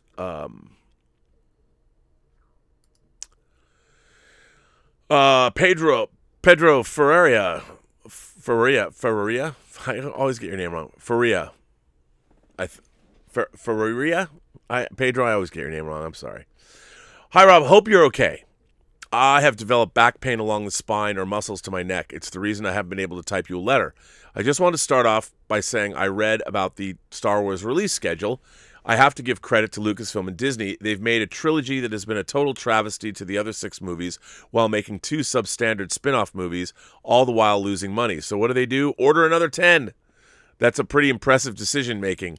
Terrible decision-making, but impressive in itself. I don't know. I mean, look, The Mandalorian's a big hit. People love it. Grogu became a big thing. So I think the Obi-Wan series could be good, and the Cassian Andor series could be good. So we, of course, all know quantity over quality always succeeds. Someone also needs to remind Kathleen Kennedy to stop plundering from the better-written expanded universe for the twisted parallel universes they're created, beginning with The Force Awakens. This reminds me of another famous franchise in which a studio has doubled down on making. It surprises me that Star Trek has obviously been doing so well. We have more series in development. Are the Fandom Menace channels deluding themselves, or are the viewing figures for these Star Trek and name-only shows incredibly high? From experience chatting to modern Trek fans, I guess they have to cater to those fans that think rioting and violence is the answer to problems in the world. By the words of their defenders, I keep being told Discovery is always in the top 10 most watched Netflix shows of all the week. Well, that's because they're new. I cannot disagree with that, but my reply to this is Do Alex Kurtzman's shows have staying power? By the way, Star Trek would always do really, really well opening weekend and would have steep drop-offs because the fan base turns up to see the first episode or the movies right away, and then it goes into a steep drop-off mode. So I would not be surprised when these shows have huge numbers up front. I cannot disagree, but my reply to this is, do Alex Kurtzman's shows have staying power? Discovery on network TV is done, quite frankly, terrible, the reasoning being people would have already watched it in streaming. My argument is that if the show is so successful in streaming, the repeats, reruns on network TV would have done pretty well as well. Could it be that these new shows aren't designed to be watched more than once and that they have limited viewability? Well, that's what I find. One of the things about Star Trek Discovery is whether you like it or not, I can't see going back to those episodes over and over again. A big part of that is the serialized nature of modern TV, although that's a discussion for another day. One of my biggest problems here is this. No DS9 or Voyager remastered on Blu-ray. CBS, once again, having worked on the TNG restorations on Blu-ray, it was incredibly time-consuming to do those. It took 4 years. It would take 4 years to do Deep Space Nine and 4 years to do Voyager. And they just didn't have the kind of return that they were hoping. So, I would love to see it done, but there was a team of 30 people at CBS Digital doing that. It's a lot of work, man. I've asked this question or read this question get asked many times, and the excuse given is always something along the lines of, we need to look at the numbers. Well, it's true. Yet the Star Trek franchise currently has 6 different series either in production or pre-production. With this much money being spent on new series, I'm sorry, Rob, but that excuse doesn't work anymore. Look, they would still need, by my estimation, between $15 and $20 million per series. And the question is, would they get a return on $40 million? I think they will eventually. It'll always earn out depending on how long it is, because Deep Space Nine and Voyager just don't hold up in our modern era of HD shows. I agree with you. It goes back to my question I asked you about the feasibility to remaster the PC game Star Trek Borg. Considering what I know of how the game works, the answer you gave me would imply that it would cost more to locate the FMV than actually remaster it and recreate the visual effects or do the programming. I did ask Mike Akuda about the game, but apparently it doesn't seem to be a priority for CBS's gaming division, no. Certainly the game doesn't suffer from any rights issues that affects older games. A department of Simon & Schuster made the game and now owns Simon & Schuster, CBS. And who owns Simon & Schuster? I did ask Darren Doctorman about the game, and his feeling is CBS doesn't seem to care about older Star Trek today. No, they don't. Could this be the reason why no movement has been made on a remaster of Star Trek the Motion Picture, DC, the director's cut? Director's edition, actually. They don't like it when we call it director's cut. Genuine question, does anyone at CBS know what they're doing? When they aren't spending money on shows, very few fans care about their getting their official Star Trek social media account to block people like me that every week criticize the state of their franchise. I know. How can CBS want to feed off fans' nostalgia when they won't spend any money on it? By the way, I heard about the passing of Mad Max actor Hugh Keys-Byrne, a.k.a. the toe cutter in Mad Max. Poor brother Kundalini will never get his hand back now. Kind regards, Pedro. Well, thank you for writing in, Pedro. I appreciate that. But you're right. Kundalini wants his hand back. He won't get it. He won't get it. Let's see. Mike F. writes in and says, "Hi, Rob, and to the Post-Geek Singularity. It's been a while since I sent you a letter. I've been busy lately, but I've been watching your shows, and in this letter, I'm not going to discuss Philippine cinema like before, but instead I'm discussing Star Trek because I share the same sentiments with you regarding modern Star Trek. My first exposure to Star Trek was Star Trek 2009, oh my God, and Star Trek Into Darkness when I was in high school. During that time, I thought they were fine action sci-fi adventure films. I don't have the vast knowledge of Star Trek during that time, and watching them made me want to know more about it. Well, then they did their job. That's what I've said. Star Trek Into Darkness and TOS, the TOS reboot with 09.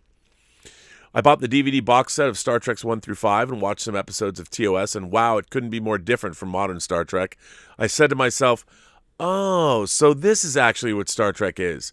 It's not an action sci-fi or whatever J.J. Abrams was trying to do. It's actually intellectual and aspirational. I appreciated Star Trek more because of that, and watching the original series films made me go sour about the modern ones because it made me realize that what Abrams did is turn Star Trek into a modern blockbuster that has no intellectual depth or substance. I agree. I watched Discovery, and I would say that I liked the first 2 episodes of the show because they set up an interesting storyline where no man has gone before. I thought the show will have good redemption arcs regarding Michael Burnham, But no, 3 seasons in, she's still doing the same mistake again, where she defies orders and they turn her into a messiah, and she solves everything. Step away, Kirk, Picard, Janeway, Sisko, and Archer, because Burnham is there to save the day. The 3rd season has been disappointing. I thought the 1st season was fine. The 2nd season was also fine, thanks largely to Pike. But the 3rd season, ugh. I don't know where to begin. I also hate that they retconned Spock and made Burnham the reason why he became what he is. Gene Roddenberry is surely rolling in his grave right now. Also, Michelle Yeoh's fighting scene in Season 3, Episode 2 was badly shot. It's Michelle Yeoh, for God's sake. You don't shoot her action scene with some shaky cam or whatever. Just show her badass fighting skill with a steady shot. The 3rd season has been disappointing, and they really went to the route where no Star Trek has gone before and made it a bad sci-fi show.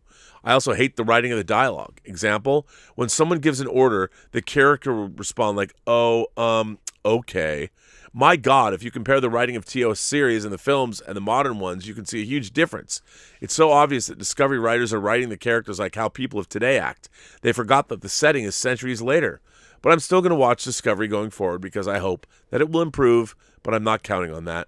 There's a few episodes left this season. As for Star Trek Picard, I don't even know where to begin. My only exposure to TNG is the films and a few episodes that I watched. You can also count the countless TNG references in shows like The Family Guy.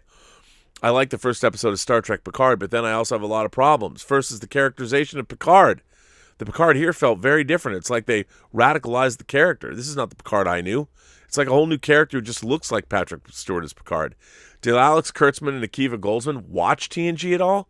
Picard turned into a bitter guy. Also, I'm bothered by his rant on the TV show because, first of all, I don't know if TV shows like that would even exist in this time, or it would be the main avenue to interview people.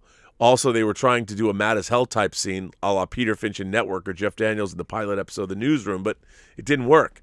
Also, it didn't make sense to me that Picard would not recruit his friends like Riker, Troy, and the other crew for a little adventure to go to see Soji or whatever. Like, over the years, I think that Picard would recruit people he trusts, which is them and not these new supporting characters that were introduced. Yeah, it would be TNG 2.0, but that would make more sense. Also, 7 of 9's appearance was just pure fan service. As for the season finale, that was horrendous. I'm going to mention a spoiler here so the viewers who haven't seen it skip the next few seconds. I can't believe they killed Picard and transferred his consciousness to an android body or whatever. They dishonored him. I can't believe they did that. That was a bad choice. They shouldn't have made a show like that at all if they would just radically change and disrespect the iconic character like that. I hated the second season finale. Or I hated the season finale because of that, and I don't know if I'd watch the second season. It's no longer Picard. They retconned the character in a bad way. Ugh. Anyways, that's all for my letter. I just hate that Kurtzman and his crew are disrespecting the franchise. It's clear that they have no idea what to do with Star Trek, and it's clear they don't know what Star Trek even is. They just want to franchise the shit out of it, regardless of quality or honoring Roddenberry's legacy. Thank you for reading. Live long and prosper. Stay safe and happy holidays. Well, Mike F., thanks for writing in again. I very much appreciate that. What a change of pace this letter was. And you and I both park our shuttlecrafts in the same shuttle bay. Well, ladies and gentlemen, boys and girls, however you identify yourselves across these 28 known galaxies, this brings, well, we're at the end. We're at the end of Robservations, episode number 575. My God, I got so many things to put up for this film festivals, and it's great. Tomorrow at midnight, well, actually 11:59 Pacific time, is the last time, as long as you've already filled out an entry form, it's the last time you can have a movie in the festival, or upload your movie. You already have to have your entry form in. And if I'm going to start contacting the semifinalists for the film festival in the next 10 days. So look out for your emails. I'd love to get everybody on video. The sooner, the better. So over the next 10 days, I'm going to contact you. I'd love to do a little video because I'm going to put together a long program where all the semifinalists are going to get played first, and we're going to hear from the filmmakers beforehand. And that'll drop on Christmas Day. So filmmakers, be ready. Be ready. Richard says, my point is, if they want to turn us all into Marxists, why can't the stories be good, a la Watchmen? I agree. I don't care what a subject matter is, just make it good. I mean, I thought Watchmen did a really good job of, how many people remembered what happened Black Wall Street? You know, and be reminded of the fact that the black community in this country has never had equality. and it goes back a long way. And I thought that was a really interesting thing. It brought that incident to the forefront of people's minds. I don't think it was there before. And I thought it was a really interesting examination into all of that, into racism in America. Although I think the show does have problematic politics when it comes to, say, the representation of Asian women, which is kind of the exact aspect wrong. I mean, what is it? Star Trek with the representation of powerful Asian turncoat traitors or cannibals like Georgiou or O. It's very strange. Anyway, Claudius is here. Claudius Von Doom is here. Rob, it is a time to rejoice. We fans have an embarrassment of riches. We have the luxury of criticizing our government, the press, The Mandalorian, and Avengers Endgame. Was Endgame actually bad? What the fuck? I'm looking at you, Cinema Sins. I don't know why anybody would think Endgame is bad. Endgame was a rousing climax. I loved every minute of it. It was a different movie than Infinity War, but I thought it was exactly what it was supposed to be. I loved it. And Cinema Sins, can you nitpick anything? Sure, but I really did love Endgame, Claude. I loved Infinity War and Endgame together so much. What an achievement those movies are. I mean, who would have ever thought? I never would have thought I ever could have watched anything like that. Crazy. And on that note, I want to thank my moderating staff. I want to thank Mike Bond. I want to thank the Richard. I want to thank Joshua Levesque. I want to thank Jason. Oh, Jason, Jason Toner got his wrench. Jason Toner. Justin. Why did I say Jason? Sorry, Justin. Justin Toner finally got his wrench. It's like getting your wings. So welcome, Justin, to the Banhammer group. Thank you for being a part of that. Let's see who else is here. I think I got Robert Priso's here. Thank you to that. I think I got all of you. We have the best moderating staff on YouTube, and I thank you all so much. And let's all welcome Mr. Toner with a big, rousing round of applause. Can you hear it? It's happening right now. So thanks for that. And I want to thank everybody for supporting the channel via Super Chats and through tips and mostly through your letters, which I do love. Fantastic. And remember, start looking because everything's going to be dropping from, I just had so much work. When I get the film festival films, I have to prepare them and add the front and stuff and make the little thumbnails and all that. So there's going to be a lot of film festival movies dropping. It's going to be great. I just watched one that I really liked, Ascent. Now, I'm not saying that I watched it a couple days ago. Actually, I've been I don't know why I haven't put it up, but it's going to go up. I was impressed by that. I really have liked the films. Everybody should give themselves a big round of applause. I've actually been thinking, and by the way, the short story contest, I'll be making a video about that, and the rules will be put up, I think, this week. But I've been thinking about maybe should we do another film festival and have it done for the summer? I mean, and do it twice a year. I don't know if people be into that, but it could be kind of fun. We'll see. I don't know. Think about it. I guess I'd have to hear from you. What do you guys think? Anyway, a lot of letters I still have to get to. If I haven't read your letter, there's a lot of them, so I've been working my way through them, and I want to thank you. Keep sending them in. If you want to write letters to Let's Get Physical Media or to Elizabeth Hughes, you can. But thank you for all that. Just delineate which show you want them to go to, and I very much appreciate that.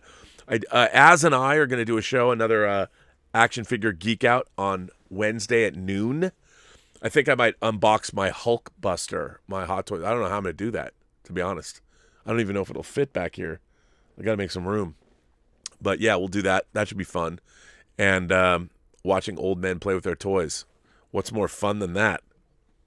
Anyway, remember, every person you meet has a story to tell that you have yet to hear. And all you have to do is listen. And with that, I say to all of you, I will be back on the John Campy Show tomorrow. I'll be back here in the afternoon. And until then, have a better day. And by the way, you can get these shows as podcasts wherever you listen to podcasts.